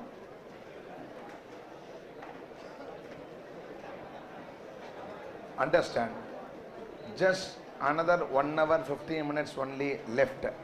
We should complete up to a stage. Don't talk. Always, I respect you, give sufficient break, right? Even though for me it is idle time, I give you the break time. And you asked for 1 hour, I gave it. Let us start sharp at the end of the first hour. Can we start or not? Now, please. See, for example, I buy a security X.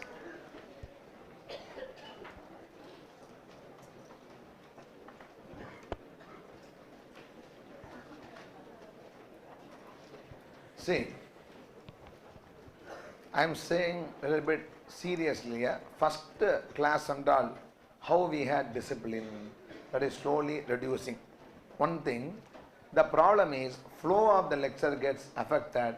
Always I get disturbed, then I have to control you, again start.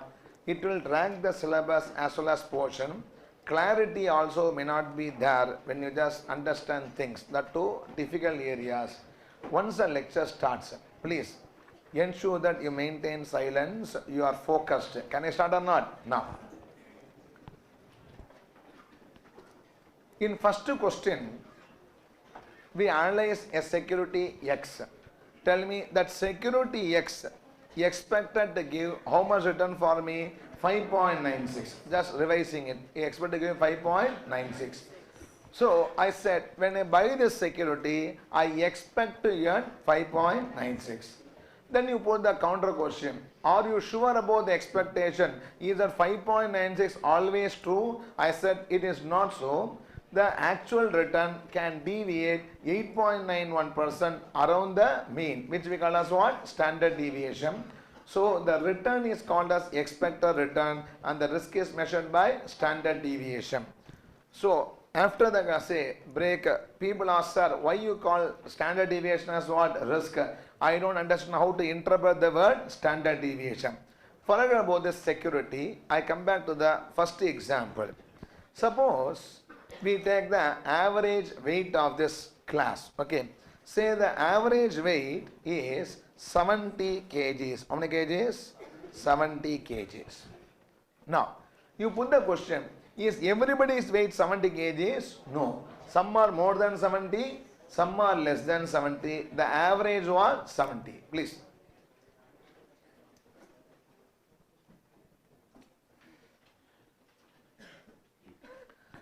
Some are more than 70, some are less than 70. We say the average is how many kgs? 70 kg. So the actual weight of every person differs from average or not? Right or not? No. If all of them are 70 kgs, average also 70 kgs, everybody's actual also is what? 70 kgs. There's no deviation from mean, right or not? But there are persons who are having 150 kg weight, person having only 20 kg weight or understanding extremes. Okay, in that case we can say in this population the weights are not certain. The weight of a person is what?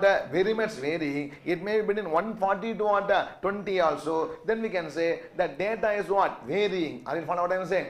Suppose the data is not varying. Extremes of few means the variation is what? Less. Now tell me, a varying data is riskier, less riskier, risky. More the return varies. Come to the subject. More the return varies.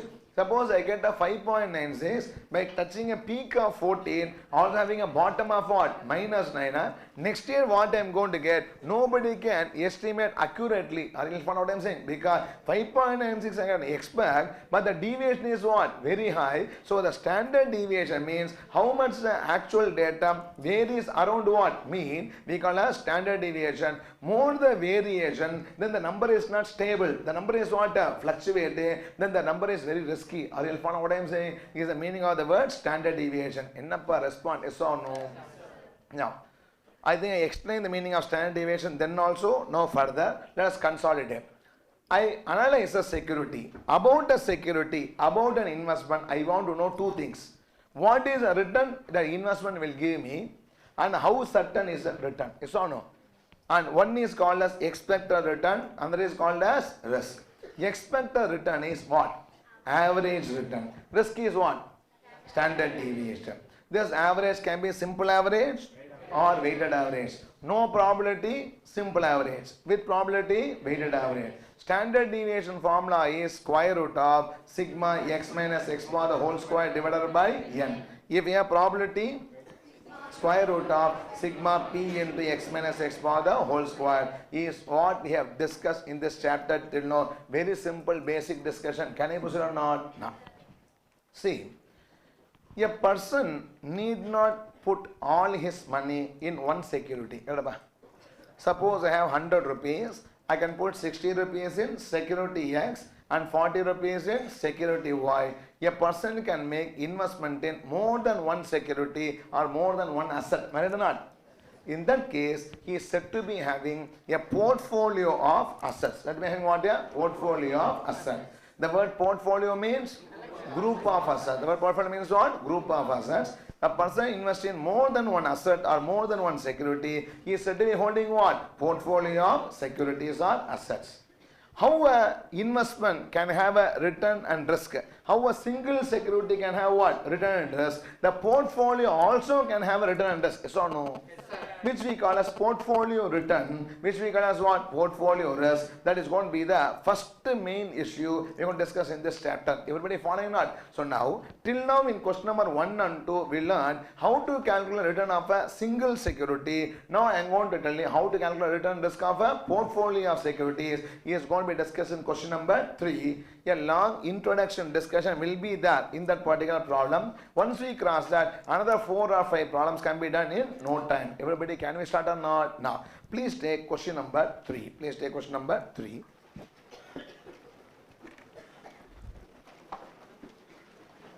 See, I want undisturbed another 1 hour because it's a continuous discussion, very important discussion. Without having a grip over this, the remaining chapter cannot be followed. This is the first main issue we're going to start discussing today. Can I proceed or not? Now, Mr. X is holding two securities, X and Y, in his portfolio. With the details given below, calculate the portfolio return and risk. Security X, security Y, proportion 0.6, 0.4, standard deviation 10, 16, return 20, 25. Correlation of the securities return is 0.5. That's the question which is being given. Okay. Let me make you understand the facts, how they arrived at, and then we can start with our discussion. Okay, see. I am finding two securities in the share market. Name the two securities. X and then Y. Do you know how to calculate expected return of security X? Tell me, what is expected return of security X? Average return. It depends on the data you take. Past data means what? Simple average. Future scenario analysis means what? Weighted average. We know how to calculate expected or not. Now, the question has given you that number. For security X, the expected return is how much percentage? Tell me. 20%. It is nothing but what return? Mean return or average return. Respond yes or no. How to calculate this 20% only? We discuss in question number 1 and 2 based on with probability, without probability. Point number 1. Are you following or not? Now, this 20% return of security X is a riskless return, return having risk. Having risk. Now, what is the standard deviation of security X return? 10. Okay. So, it can deviate around 20 up and down by what? 10 is the meaning. Okay. So, this 10 represents what? Risk. It represents what? Risk. Tell me how to find out this 10 standard deviation? Yeah. Square root of sigma x minus x bar whole divided by n, or square root of sigma p into x minus x bar the whole square. Based on the data you collect, you apply the appropriate formula, right or not? That means this 10 calculation, this 20 calculation already you learned in question number 1 and 2. Am I right or not? Same way, for security Y also, the standard deviation is 16 and the return is how much here? 25. These are all the two securities I am taking from the share market. Yes or no? I am going to put, suppose I am having 100 rupees. How much rupees here? 100 rupees. I am going to put the entire 100 rupees in security X. Am I going to invest entire 100 in security Y? I am going to invest what? 60 in X, 40 in Y. This is my portfolio. This is my what? Portfolio. My portfolio consists of 60% of security X investment and 40% investment in what? Security Y. Respond yes or no. If I invest only in X, answer me. If I invest what? Only in X, what is my expected return? 20. What is the risk? 10. If I invest only in Y, what is the expected return? 25. What is the risk? 50. I invest in what? X and Y. In that case, the portfolio should have an expected return, should have what? Risk. I am now going to teach you how to find out expected return of a portfolio and how to find out what? Risk of the portfolio is a discussion. Respond yes or no. So tell me the topic now. The topic is what? Risk and return of a portfolio. What the topic is what? Risk and return of a portfolio. The chapter heading is what? Portfolio. From here, very interesting issues are going to start. So we're going to discuss about what? Risk and return of a portfolio. Above that, some basics are going to be discussed. No. Can we start or not? No. Let us start with the calculation. I will do it and then give you time to copy it. Okay. See.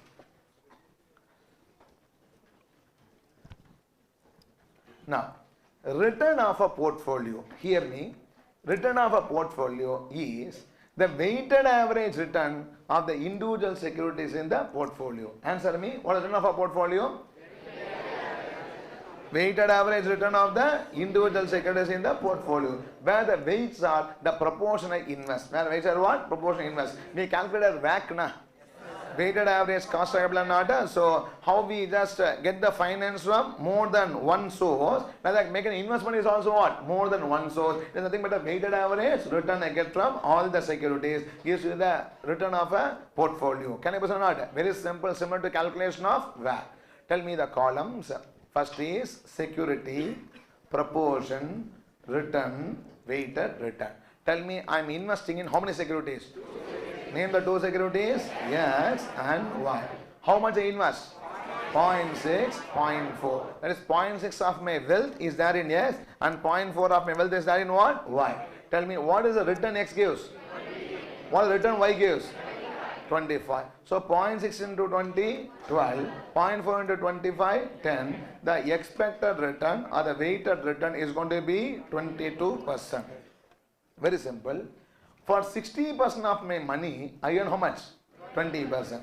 For another 40% of my wealth, I earn how much percent? 25%. I earn 20 or 25 average, average. Can I say 20 plus 25 by 2? No. Because the amount I invest is what? Different. So 0.6 into 20 plus 0.4 into 20, say 10, 25 gives you what? 10. So the return of a portfolio is what? Weighted average return of the individual securities inside the portfolio, where the weights are the proportion of investments. Respond, are you following on? It's a very, very simple discussion. Now, again ask you, I put the entire money in X. What is the proportion? 1, 0. Then what is the weighted return here? 1 into 20, 20. 0 into 25, 0. What is the investment? 20. We invest the entire money in X. The investment return is how much? 20. Put the entire money in what? Y. This becomes what? 1. What is the return here? 25. If I put 50, 50. What is the return? 0.5 into 20. 0.5 into 25. I put what? 60, 40. The return is what? 0.6 into 20 and 0.4 into 25. Respond is or no? So, return of a portfolio depends on two factors. Depend on what? Two factors. What return the assets are giving inside the portfolio? Whatever. My return of the portfolio depends on return of X and Y. Return on. So, how much my portfolio earns depends on how much the assets inside the portfolio earns, which is 20, 25. Yes or no?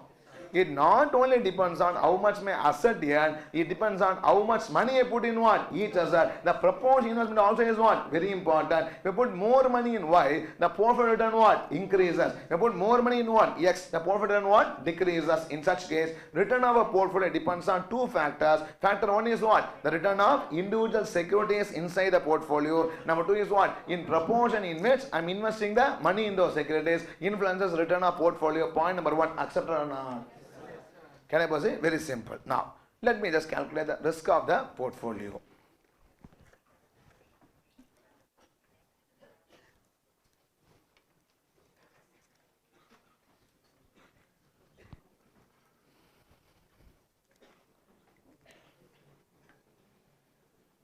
Okay. Please participate. Tell me, the first column is security I am investing. Second column, proportion. Third column, risk is called as what? Standard deviation. Fourth column is weighted standard deviation. Can I start up? Now, what are two securities? X, Y. What proportion? 0.6. What is standard deviation? 10 and then 16. What is the weighted standard deviation? 6 and then? And how much it is here? 6.4. What the total? Okay. So I call a sigma P means what? Standard deviation of portfolio is equal to 12.4%. Respond, are you following or not?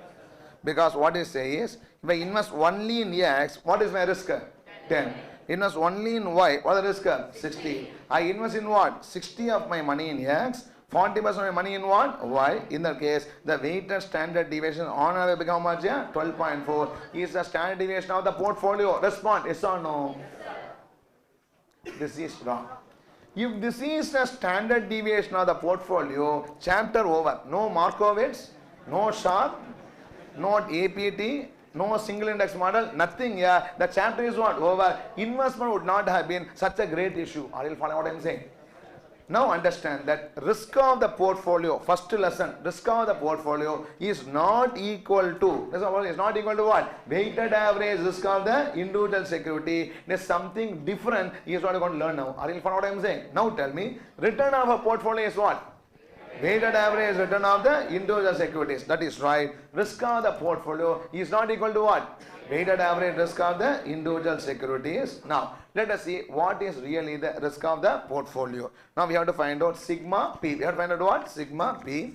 There's a formula. Let us write this and then later have an elaborate discussion about that formula. Okay. Now, sigma P means what? Standard deviation of the portfolio is equal to, I'll put the square root later, it is square root of W1 square sigma x square plus W2 square sigma y square plus 2 into W1 into W2 into sigma x into sigma y into correlation of x and y about what? Square root. This is standard deviation of a portfolio. Are you following? When I started, okay, it was a small formula. Can I start or not? No. Nothing great. Now, standard deviation of portfolio is given by the formula W1 square sigma x square plus W2 square sigma y square plus 2 into W1 into W2 into sigma x into sigma y into Rxy means correlation of x and y. Rx means correlation of x and y gives you the standard deviation of the portfolio. Are you following or not? Now, it is very simple. Something similar to, not equal, something similar to what? A plus b the whole square formula. What A plus b whole square formula? A square plus b square plus 2ab. Yes or no? What happens is A is W1 sigma x. A is what? W1. Weight of security x into sigma x. B is what? W2 sigma y. Square it. W1 sigma x whole square is what? W1 square sigma x square. Next is what? W2 square sigma y square plus what? 2 into W1 sigma x, W2 sigma y. I call as what? 2 W1 W2 sigma x sigma y. One extra term is called as what? Correlation of x and y is also added here. Respond. Are you following or not? No. It is almost similar to A plus b the whole square formula. I'll just have more discussion about this in the later stage of this chapter. Can I or not? This is how we should find out the standard deviation of a portfolio. What this formula indicates will be the next stage of discussion. Are you following up? Now, let us substitute the number and then calculate it. Then we can copy it and then go for the elaborate discussion. Okay. Now, see. Next is what? Portfolio risk. Means what? Sigma P. Everybody tell me the formula, I'll put it. Sigma P is equal to what? W1 square sigma x square plus W2 square sigma y square plus 2 into W1 into W2 into sigma x into sigma y into correlation of x and y square root. Gives you what? If you don't take square root, becomes what? Variance. Take square root to get the standard deviation. Right or not? Now, please tell me the number. What is W1? 0.6 above? What W1? 0.6. 0.6 squared into what is standard deviation of security x? 10 squared. Now, are you looking at the notebook or not? 0.6 squared into 10 squared plus what? 0.4 squared into 16 squared plus 2 into 0.6 into 0.4 into 10 into 16 into, look at the question, what is the correlation information? 0.5. That gives you the standard deviation of the portfolio. How correlation we can will be discussing in the later stages. Are you following or not? Everything will be discussed not now as a chapter what? Progresses. Can you perceive? Now, if I discuss a substituted, I get 0.6 squared into 10 squared plus 0.4 squared into 16 squared plus 2 into 0.6 into 0.4 into 10 into 16 into 0.5 square root gives me a number 10.74%. Respond yes or no? Now, security X gives you how much return? Tell me. 20% return. What is this risk? 10%. Security Y gives how much return? 25%. What is this risk? 16%. And security X and Y together as a portfolio comprising how much? 60% yes, 40% say Y. The portfolio gives you how much return? 22%. The risk of that portfolio is how much here? 10.74% is a sigma P and the return of P. Everybody following and all. We can copy this. I have a long discussion to make. I'll discuss that once you finish copying the solution. Very, very small solution. Everybody following on? Now, please copy this. Next, give the heading. Give the main heading. Portfolio return and risk. Give the heading. Portfolio return and risk.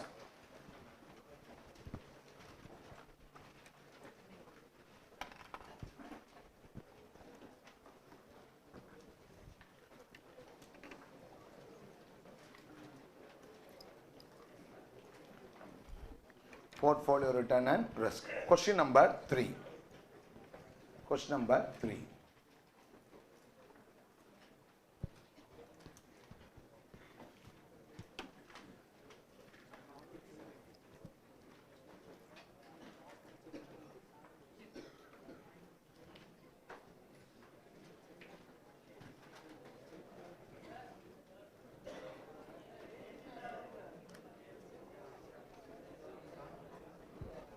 AC போடணும் போடணுமா சுவிட்ச் on பா சுவிட்ச் on the Asia சுவிட்ச் on the AC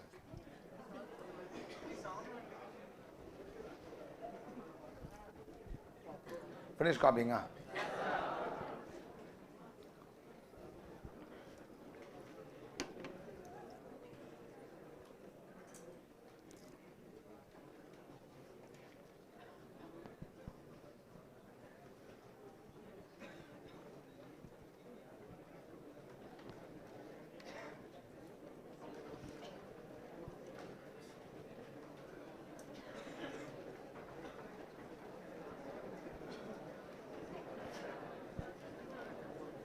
Can I proceed, Abba? Yes, sir. Please. Shall I proceed? Write down. Portfolio risk or portfolio standard deviation. Copy this.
Finish copying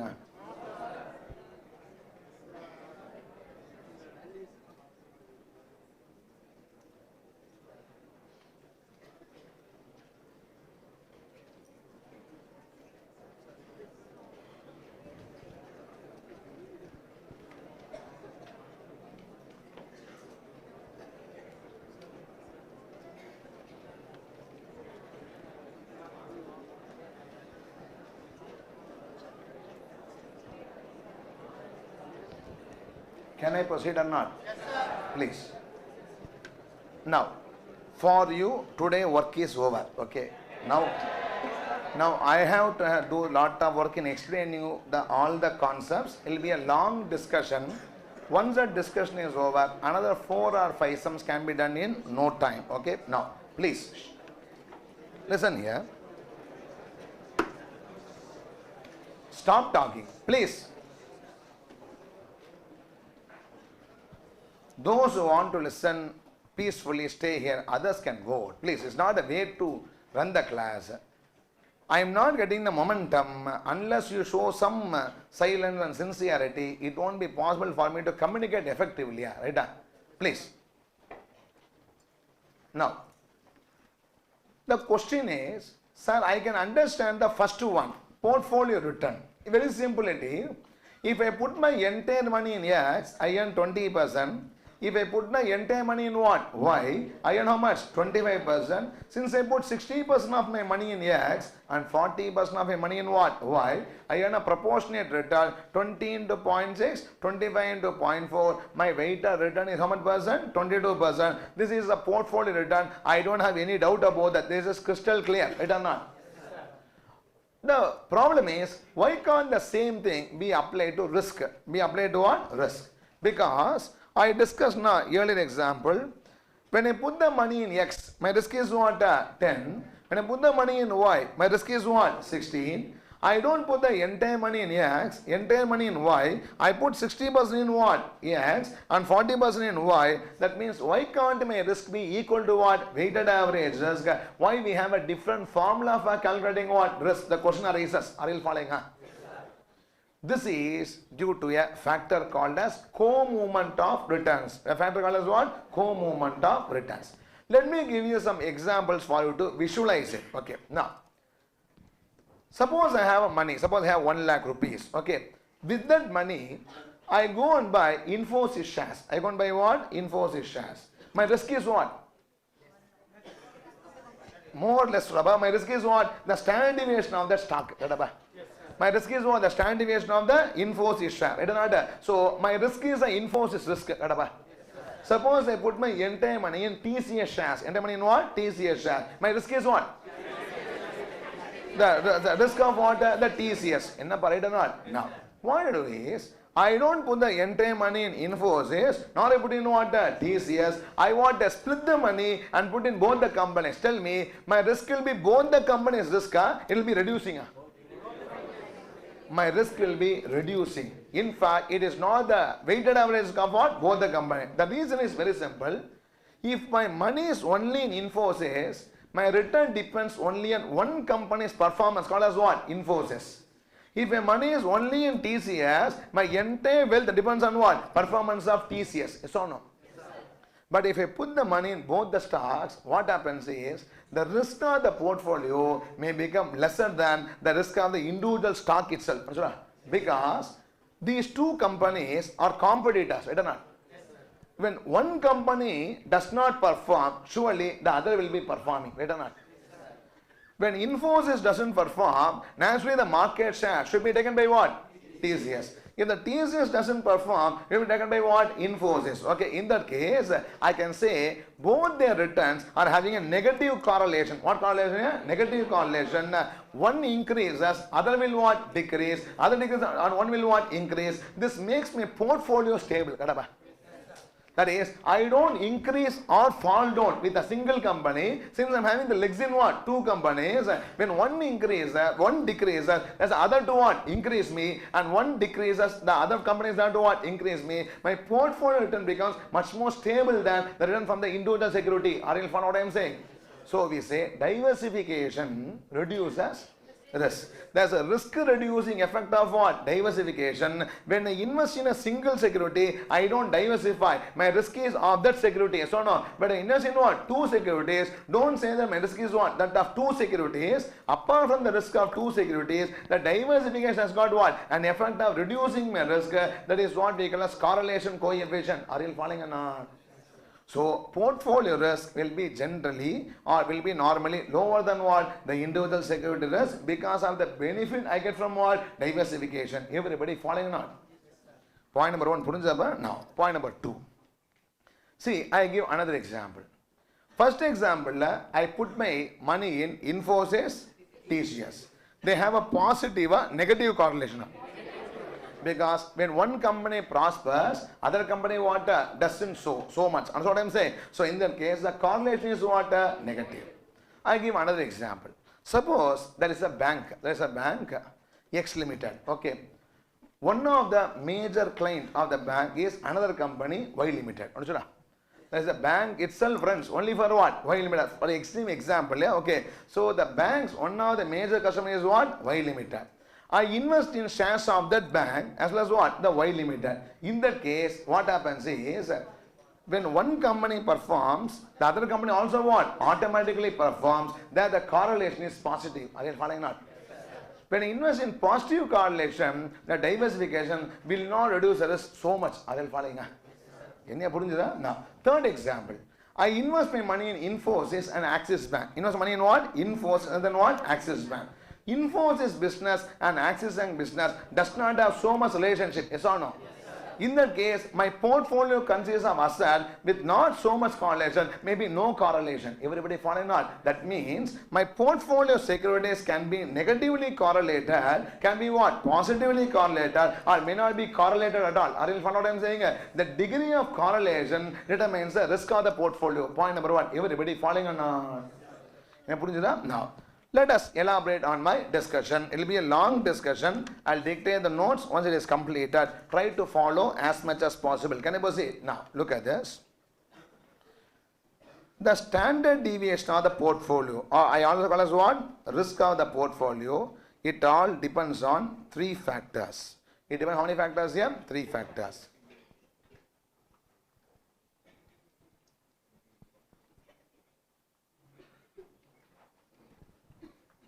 Okay. See, A portfolio risk depends on risk of the securities inside that. You know, if you have a portfolio having so many securities, having lot of standard deviation, the securities are risky, now portfolio also will be what? Risky. Securities are less risky means our portfolio also is what? Less risky. My portfolio consists only of post office savings certificate, government of India bonds. Now portfolio is what? Less risky. My portfolio consists of a lot of equity share, becomes what? More risky. So the risk of the portfolio first depends on the risk of the individual security. Yes or no? It not only depends on the individual security risk, it also depends on how much money invest in each security. Yes or no? There is security X, security Y. X is having 10 standard deviation. Y is having what? 16 standard deviation. If you put more money in Y, portfolio becomes what? More risky. If you put more money in X, portfolio becomes what? Less risky. It not only depends on the risk of the securities inside it, it also depends on what? The proportion where you invest. Yes or no? That means in the formula, individual security risk I measure by what? Sigma X, sigma Y. Formula is having sigma X, sigma Y or not? Yes. And the proportion is taken care by what? W1, W2. The formula has got sigma X, sigma Y, W1, W2. Yes or no? Now tell me the formula once again. What is the formula? W1 square sigma X square, W2 square sigma Y square plus 2 into W1 into sigma X into sigma Y. That's all.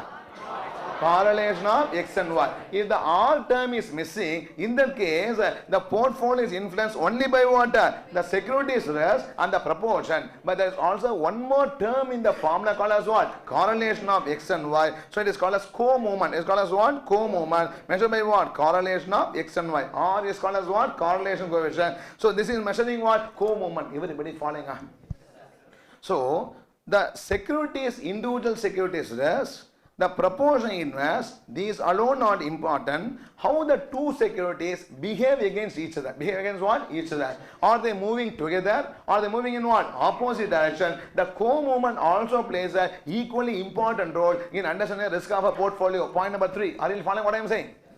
So the co-movement in the formula is represented by the statistical term called as what? Correlation. How this should be calculated, we'll be having a separate sum later. Understand that co-movement is measured by what? Correlation. Movement is measured by standard deviation and co-movement measured by what? Correlation. Point number 1. Are you following? Now let us have some more discussion about the correlation for us to take the discussion forward. Can you go for the correlation further discussion or not? No. See, this correlation is a statistical term that can take a value between -1 to +1. Between what? -1 to +1. Correlation will not be 2. Will not be what? -2 and so on. It is taking value always from what? -1 to +1. Correlation coefficient value can be only between what? -1 and +1. The formula ensure that. Are you following what I am saying? So tell me the value of correlation can be between what and what? -1 to +1. See. I am going to have 5 different types of correlation. How many types of correlation? 5 different types of correlation. Okay. One is R is equal to -1. Correlation is equal to what? -1. Correlation is equal to -1 to 0. Then correlation is equal to 0. Correlation is equal to what? 0 to +1. Correlation is equal to what? +1.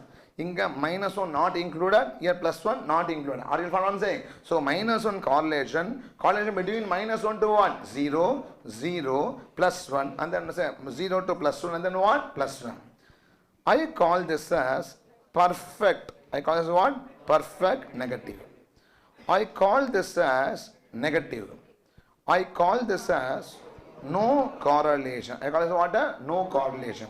I call this correlation as positive. I call this as what? Perfect positive correlation. Everybody following or? So correlation can be how many times here? 5 times.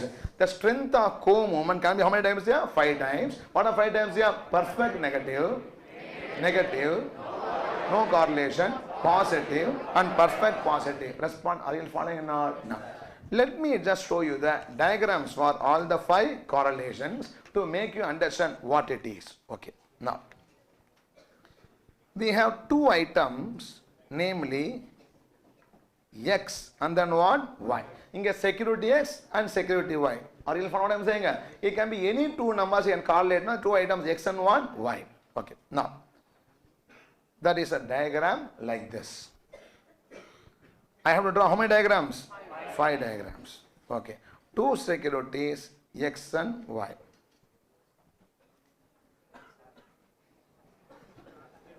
That's a diagram like this. Wait. Okay. Now, 2 diagrams over. Third diagram, the 2 securities what? X and Y. This is a diagram. Okay. Third diagram over. Fourth diagram. 2 securities what? X and Y. This is a fourth diagram. 2 securities X and Y. This is the fifth diagram. Can you start or not? No. This is perfect negative, same order. Perfect negative, negative, no correlation, positive, perfect positive. Let us understand what it means. See, negative correlation, when X increases, Y should decrease. When X decreases, Y should increase. Then only 2 things are said to be having what? Negative correlation. Respond yes or no in that case. See, when X increases, Y decreases. When X decreases, Y increases. It is called as what? Negative correlation. Accept or not? Yes, sir. Come to this. Positive means when X increases, Y increases. When X decreases, Y decreases. They are said to be having what correlation? Positive correlation. Respond yes or no? Yes, sir. Okay. How true is a relationship gives a degree of correlation. How true it is what gives you what? Degree of correlation. In this case, if you see, always when X increases, always Y decreases. It is perfect. It is what? Perfect. Never I can show any point in this graph where X has increased, Y has what? Also increased. Everybody yes or no? That is, always it is true that the X increases, Y also what? Y decreases. The relationship is always true. It comes in a straight line. Are you following what I am saying? Now, in this case, if you see the points, these are so many X and Y points. Okay, for different X, what is Y? Observe the actual data from the market. Okay, for past 10 or 15 years, I saw the X and Y returns. Are you following what I am saying? In that case, if you see the overall trend, one thing is say followable. That is, when X increases, generally Y what? Decreases.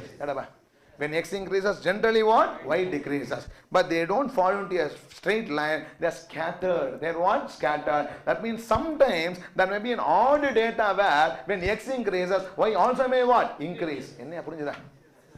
Now, that is, the correlation is negative. I don't know. It is not always true. It is what? Not always true. In that case, suppose I have -1 to 0 negative. No, I just give 2 numbers. 0.9 and 0.6. Out of the 2, which is having more strength? 0.9. In this case, 90% of the time, it is what? Satisfying the negativity, and 10% may not satisfy what? Negativity. I am just saying very, very crudely, it may not be so perfectly statistical. Are you following? Only for you to visualize. Are you following? Now, in that case, when the correlation is very strong, the correlation is what? Very strong, the scattered points will be closer to each other. Are you following what I'm saying? When the correlation is weak, the scatter is going to be what? Much more broader. Are you following what I'm saying? Because broader the point are scattered, the correlation between the 2 data is what? Weak. If the points are close to each other, the correlation is what? Very strong. If the points fall into what? Straight line, it becomes what? A perfect correlation. Everybody following or not? Now, tell me, in this case, when X increases, always what? Y increases. In this case, generally, when X increases, Y decreases, but it is not at the same rate. It is always what? Not certain. Sometimes it may also what? Increase. Sometimes also what? Decrease and so on. So we have to measure the strength. The strength may be 0.9, 0.6, etc. It depends on the calculation. Everybody following or not? No. Third case, I cannot say anything about X and Y. When X is X increasing, sometimes Y also increases, sometimes Y also what? Decreases. It's not forming any pattern. It is like a circle. Circle means what? It can increase as well as what? Decrease. In that case, there is no correlation between what?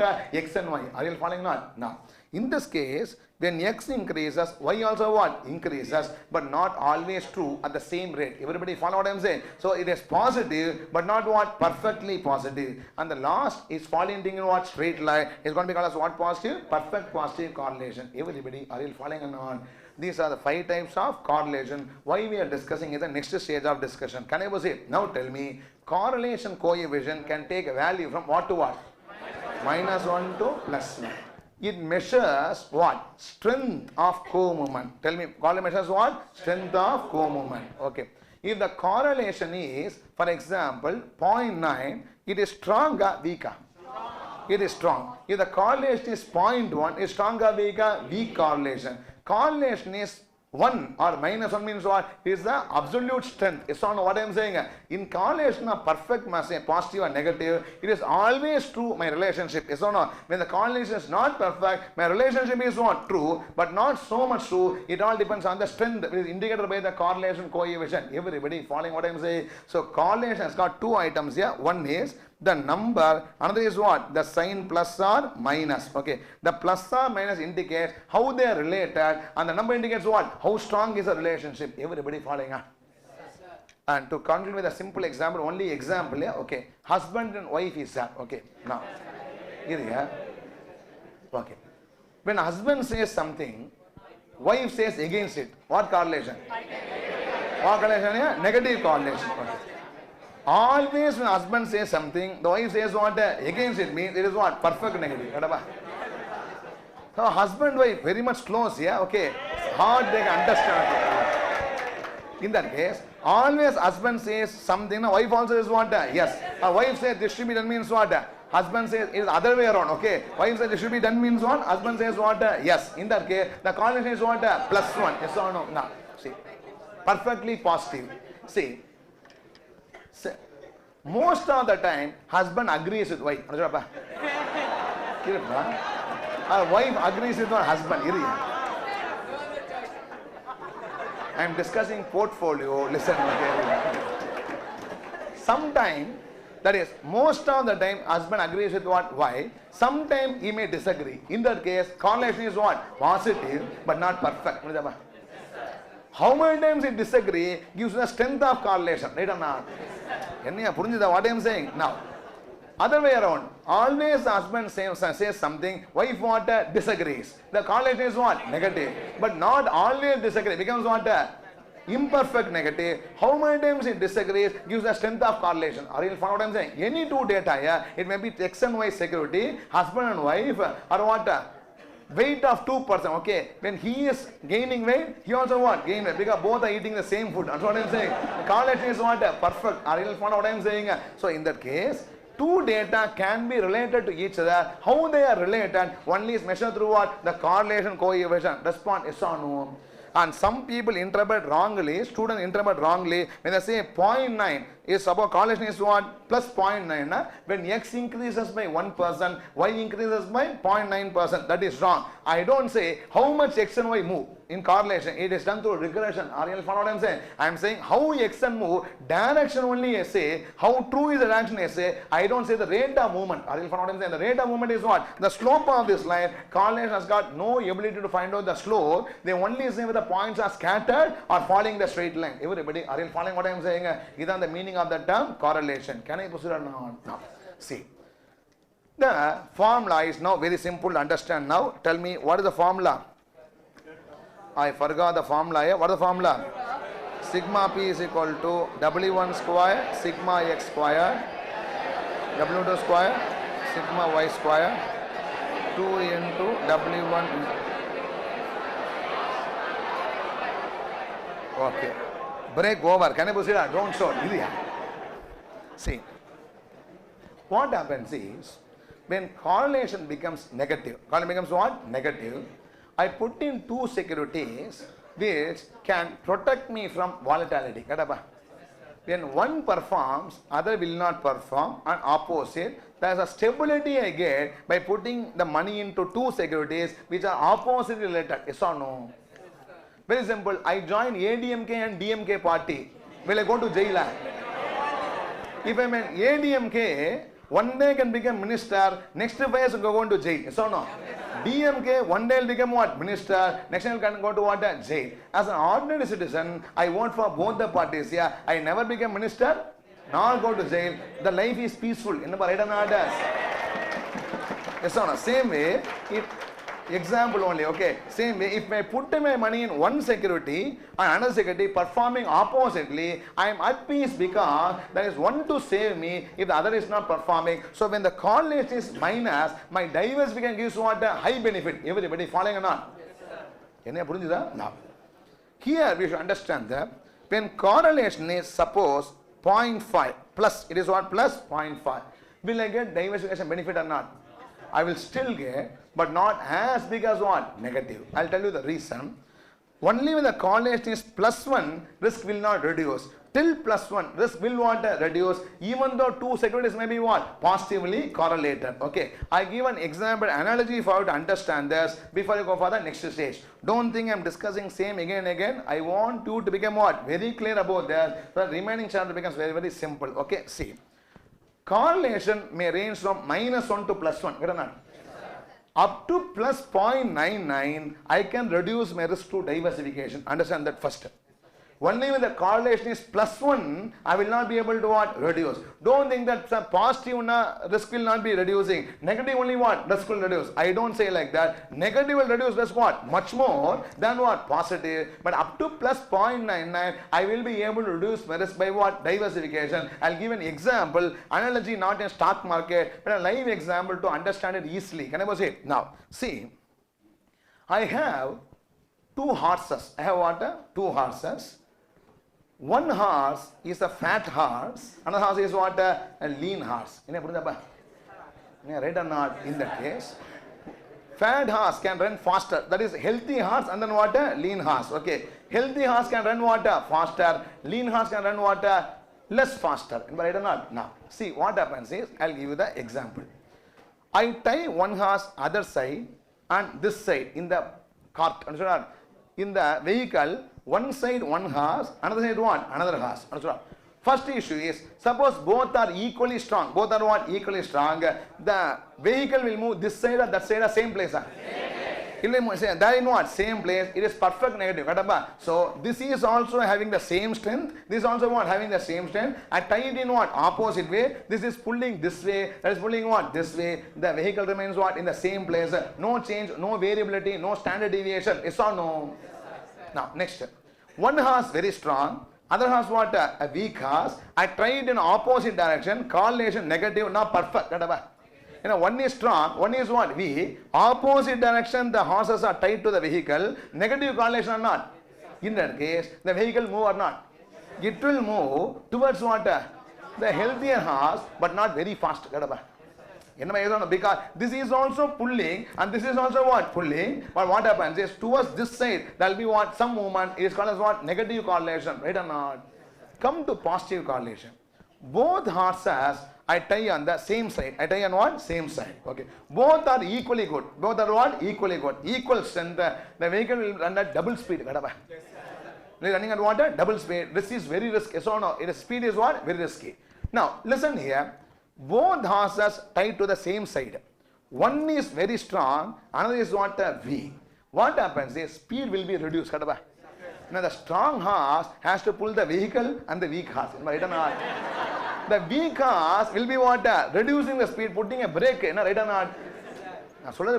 Same way, same thing only. Up to plus 0.99 correlation, I will be able to what? Reduce the risk. Don't say positive will not reduce my what? Risk. Up to 0.99 correlation plus I will be able to reduce my what? Risk.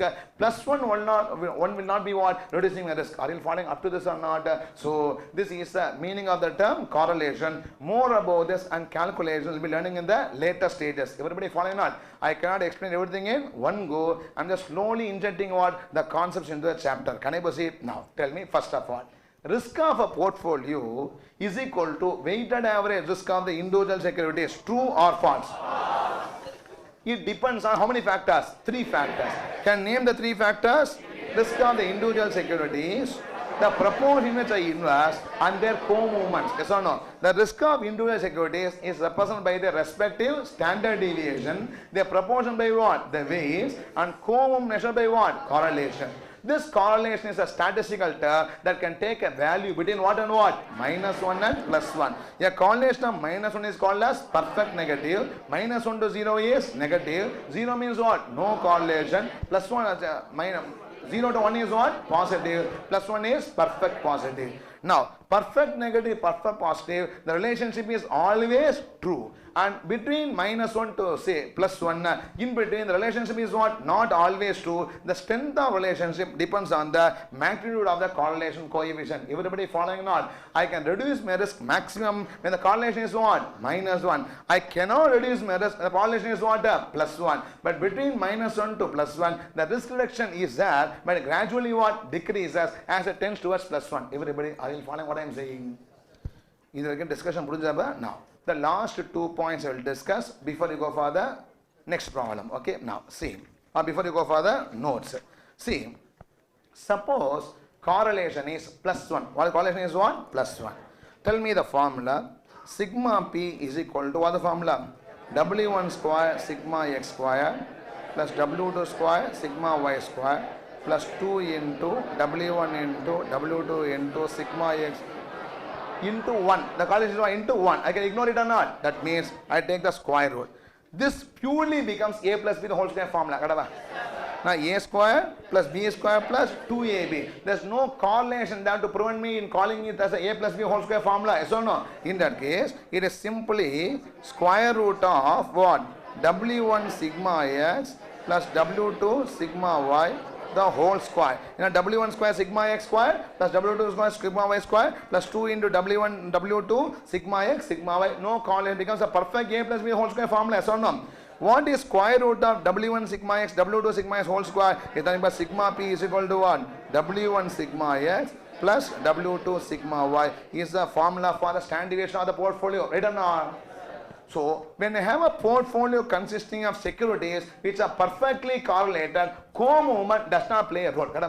Simply the risk of a portfolio is weighted average risk of the individual security. The same as portfolio return. Are you following?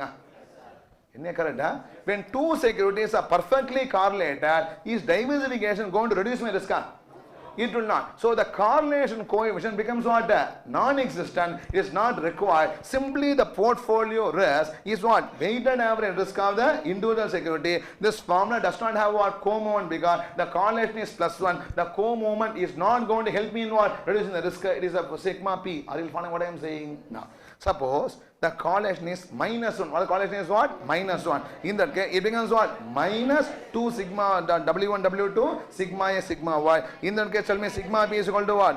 W1 sigma x minus W2 sigma y is the risk of the portfolio when the correlation is what? Minus 1. Ennappa, right or not? That means we have 3 formulas for standard deviation of the portfolio. Right or not? Tell me 3 formulas. When correlation is other than plus 1 or minus 1, the formula is what? W1 sigma x, W1 square sigma x square plus W2 square sigma y square plus 2 into W1 into W2 into sigma x into sigma y into correlation of x and y is a formula when the correlation is other than what? Minus 1 or plus 1. If the correlation is plus 1, what is the formula? W1 sigma x plus W2 sigma y. Simply the weighted average standard deviation, that's all. Are you following what I'm saying? When the correlation is minus 1, what is the formula? W1 sigma x minus W2 sigma y. This negative difference may be positive or negative. Whatever. W1 sigma x suppose is 12, W2 sigma y suppose is what? 14. We get the number as what? Minus 2. Don't write as minus 2, write as what? 2 only. It is sign insensitive because standard deviation cannot be positive negative. Deviation is deviation only. Are you following what I am saying? In that case, when you have a negative number here, don't write as minus 2 sigma p, write as what? 2 only. We should not write the sign for a standard deviation. Are you following what I am saying? So this is regarding the portfolio standard deviation which we are discussing. Everybody following? Now, last discussion I have to make before I give you the notes. Okay. Till now, the discussion made is what is the return of a portfolio, what is the standard deviation of the portfolio, what is the role of a co-movement, how the co-movement is measured through correlation, types of correlation, what happens to the formula when the correlation is minus 1 as well as what? Plus 1 are all now being discussed. Yes or no? Now, the last. When two securities are having minus 1 correlation, listen here, when two securities are having what? Minus 1 correlation, through a proper mix, through what? Proper mix or through a proper proportion, I can make that portfolio risk-free. Do you understand my discussion or not? Now, when the correlation between two securities is minus 1, What is that here? Minus 1. Then, for example, x and y, correlation is what? Minus 1.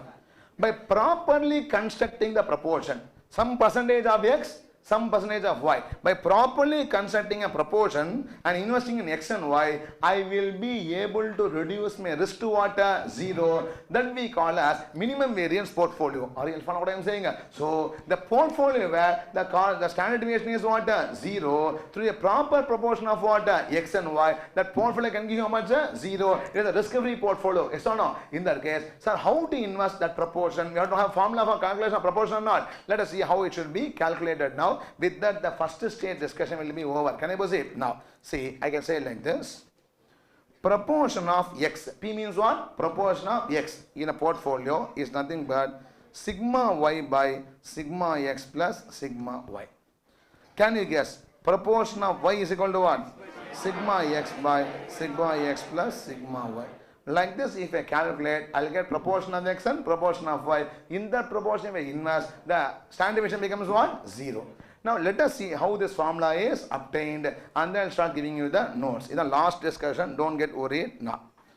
Let me assume that I am going to invest Px, means what? Proportion, that is W1 we have now. Other we call as what? Px for understanding. Let me assume that I am going to invest what? Px in x and Py in what? Y. Tell me. Proportion of y is equal to 1 minus proportion of x. Is accepted? If I invest 100 rupees in both the securities, if x proportion is 40%, what should y proportion here? 60%. So proportion of y is equal to what? 1 minus proportion of x. In the parida? Now, see. Standard deviation of portfolio. Standard deviation of portfolio is equal to proportion of x, sigma x. Is that correct?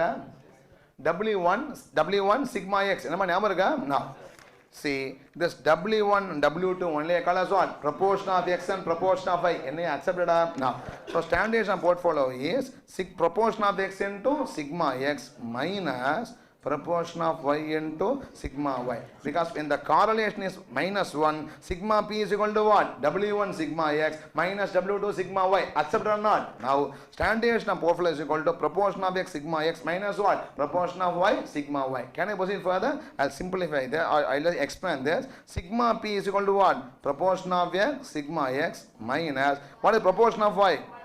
1 minus proportion of x sigma y. Innappa right? Now, this sigma p, I want to make it as what? 0. I want in such proportion x and y where sigma p becomes what? 0. So my target is sigma p should be what? 0 is equal to proportion of x sigma x minus what? Minus sigma y plus what?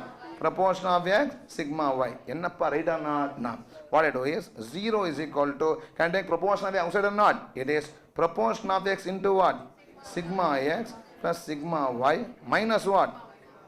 Minus sigma y. Yes or no? Bring this side. I get what? Sigma y is equal to proportion of x into what? Sigma x plus sigma y. Are you follow what I am saying? In that case, proportion of x is equal to what? Sigma y divided by sigma x plus sigma y. Same way, proportion of y is equal to what? Sigma x by sigma x plus sigma y. In this proportion we invest, the standard deviation of the portfolio will be what? 0 is the derivation. Everybody, are you following or not? Now, so with this, we complete the stage 1 discussion in this portfolio return and risk. A lot of issues more to be discussed. I stop here the stage 1 discussion. Okay. Before I give you the notes, I want to consolidate and then give you the notes. Okay. Tell me first. Return of a portfolio. I have first. What is portfolio? What is portfolio? Group of assets. When I invest in group of assets, the return of the group of assets, return of portfolio is what? Weighted average return of the individual assets. Yes or no? Next. Return of portfolio, that is risk of portfolio, is equal to what? Is not equal to weighted average risk. It is equal to what? Square root of W1 square sigma x square plus W2 square sigma y square plus 2 into W1 W2 sigma x sigma y correlation of x and y. From this formula, one can understand the following. A portfolio risk depends on 3 factors. How many factors here? 3 factors. What are 3 factors? The risk of the individual security, the proportion how we invest, and the co-movements. Individual security risk is represented by sigma x, sigma y. Proportion through what? W1, W2. Co-movement through what? Correlation coefficient. So correlation coefficient. Okay. Co-movement or correlation can vary from what to what? -1 to +1. So -1 is called as perfect negative. -1 to 0 negative. 0 no correlation. 0 to 1 positive. +1 is positive correlation. Minus correlation, the data behave oppositely. When x increases, y decreases and vice versa.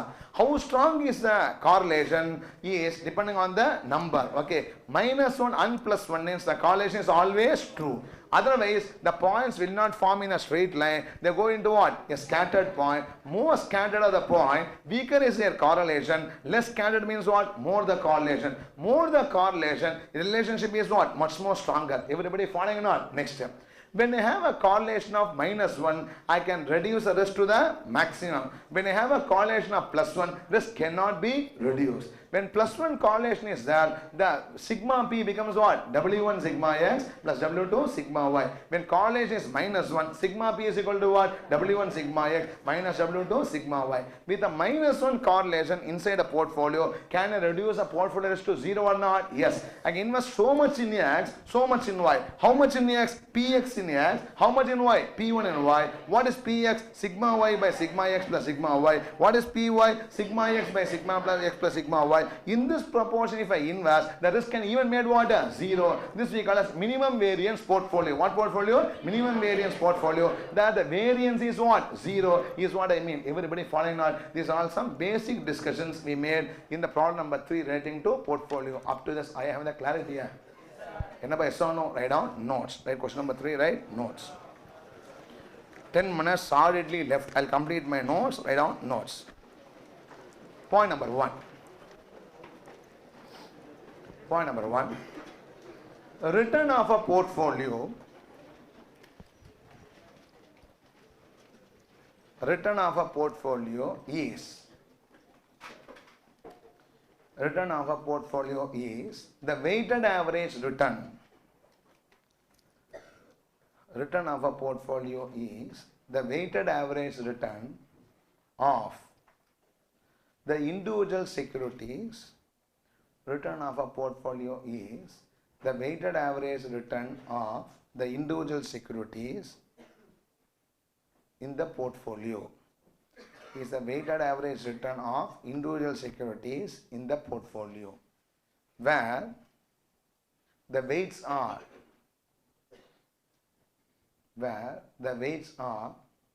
the proportion invested, where the weights are the proportion invested in each security, where the weights are the proportion invested in each security. Point number 2. However, risk of a portfolio or standard deviation of a portfolio,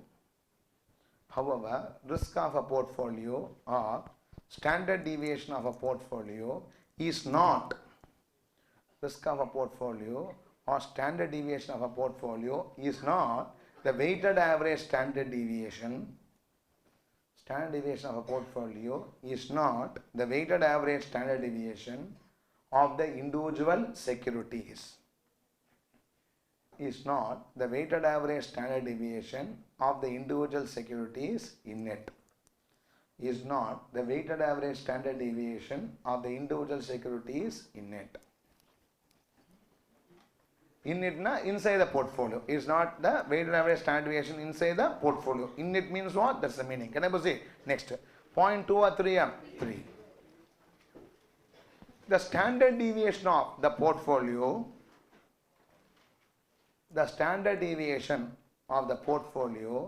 is influenced by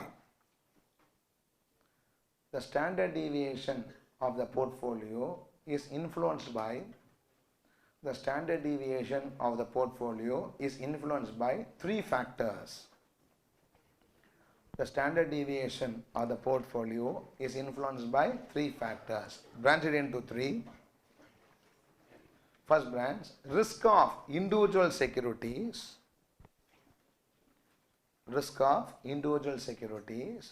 Stop writing, tell me. If the securities inside the portfolio are all less risky, portfolio also will be what? Less risky. If I put very risky securities inside it, the portfolio also may be what? More risky. Are you following what I'm saying? So, risk of individual securities. Second branch, proportion of those securities. Proportion of those securities. Proportion of those securities. Tell me, if you put more money in a higher risky security and less money in what? Low risky security, portfolio risk is what? More. Same money, if I tilt it towards what? More money in less risky security and less money in what? High risky security, the portfolio risk what? Reduces. So not only the risk of security important, in what proportion I am investing also is what? Important is second. Yes or no? These two alone plays a role up? No. The third is what? Co-movements. The third is what? Co-movement of the securities return. Co-movements of security return. Co-movements. M-O-V-E-M-E-N-T-S. Co-movements means moving together. Okay. Co-movements of securities return. Co-movements of securities return. Co-movements of security return. Listen here. My portfolio consists of two risky securities. Very risky. Security X also high standard deviation. Y also what? High standard deviation. If they have -1 correlation, this becomes 0. Yes or no? That is, even I can construct portfolio with one high risky security, still avoid risk. If I pick those security which are negatively correlated against what? Each other and try to put a break on my risk. Are you following what I am saying? So third is what? Co-movements. First branch, go on right, represented by. First branch, put on right, represented by, answer me, represented by what? Sigma X, sigma Y. Represented by sigma X, sigma Y. Second branch, represented by what? W1, W2. Represented by W1, W2. Third branch, represented by RXY. Represented by RXY. How to read R? Subscript, you have to write what? XY. Okay, represented by RXY. Tell me how to read RXY. R means correlation of X and Y. RXY. In bracket, if you want, write correlation of X and Y. In bracket, write correlation of X and Y. Correlation of X and Y. Can I proceed? Point number 3 or 4? Point number 4. Correlation coefficient. Correlation coefficient can take values between. Correlation coefficient can take values between. Tell me what and what? -1 and +1. Can take values between -1 and +1 and accordingly is classified into 5 types. And accordingly is classified into 5 types. Branch it into 5. Accordingly is classified into 5 types. Branch it into 5. First branch. R is equal to -1. R is equal to -1. Second branch. R is equal to -1 to 0. R is equal to -1 to 0. R is equal to 0. R is equal to 0. R is equal to 0 to +1. R is equal to 0 to +1. And R is equal to +1. R is equal to +1. Can I proceed or not? Now. First branch write perfect negative. First branch write perfect negative. Second branch negative. Third branch no correlation. Fourth branch positive. Fifth branch perfect positive. Fifth branch perfect positive. Can I proceed? Point number 4 or 5 or 6? Point number 5. Write down. When correlation is negative, comma, X increases, then Y will decrease.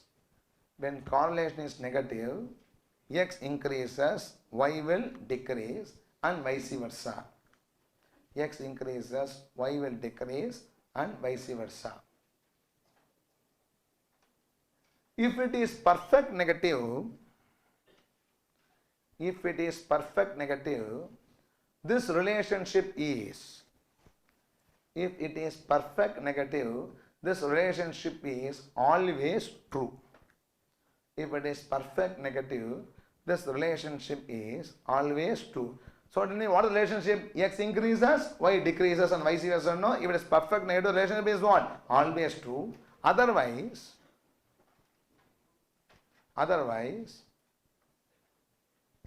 it depends on the strength of correlation. Otherwise, it depends on the strength of correlation. Otherwise, it depends on the strength of correlation. Can you understand? Strength of correlation may be 0.9, 0.8, etc. Okay, it otherwise depends on the strength of correlation. More scattered the points, weaker the correlation. More scattered the points, weaker the correlation. More scattered the points, weaker the correlation, and vice versa. More scattered the points, weaker the correlation, and vice versa. Weaker the correlation and vice versa.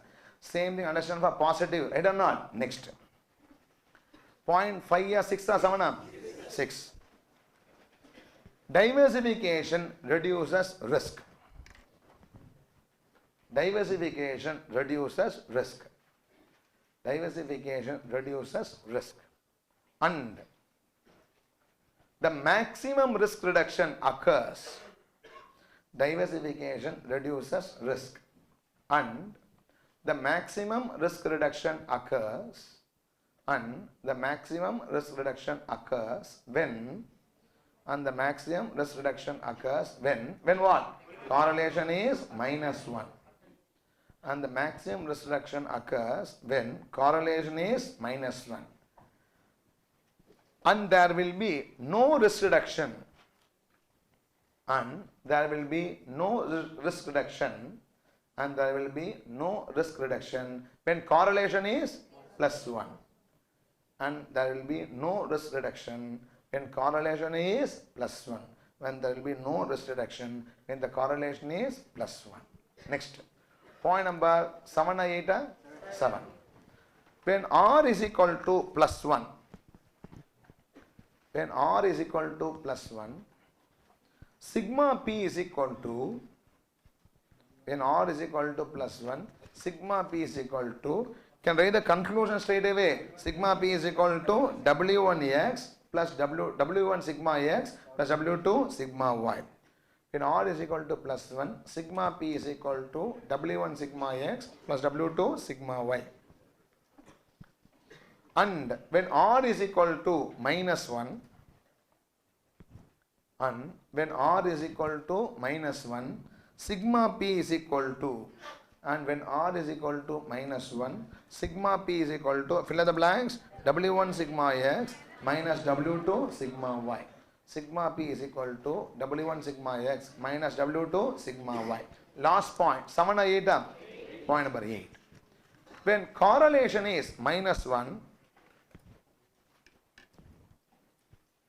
when correlation is -1, comma, through an optimum portfolio proportion, when correlation is -1, through an optimum portfolio proportion,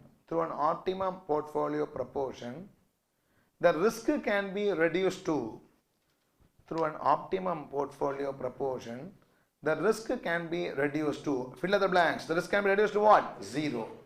The risk can be reduced to 0. Such proportion is calculated as follows. Such proportion is calculated as follows. Such proportion is calculated as follows. Right? Proportion of x is equal to, please tell and write, proportion of x is equal to, what's the formula? Sigma y by sigma x plus sigma y. Proportion of x is equal to sigma y by sigma x plus sigma y. proportion of y is equal to what? Sigma x by sigma x plus sigma y. Proportion of y is equal to sigma x by sigma x plus sigma y. Respond. I will find out now. The derivation not required. I just wanted to convince you. That's all that has been what said. This is all the conclusion we have learned in this problem number 3 regarding what? Portfolio risk and return. Respond yes or no. Just now we started the risk return profile. We'll discuss very important things in the next class. And then if possible start with the Markowitz portfolio theory. Thank you friends. Omsai Bhojanapalli.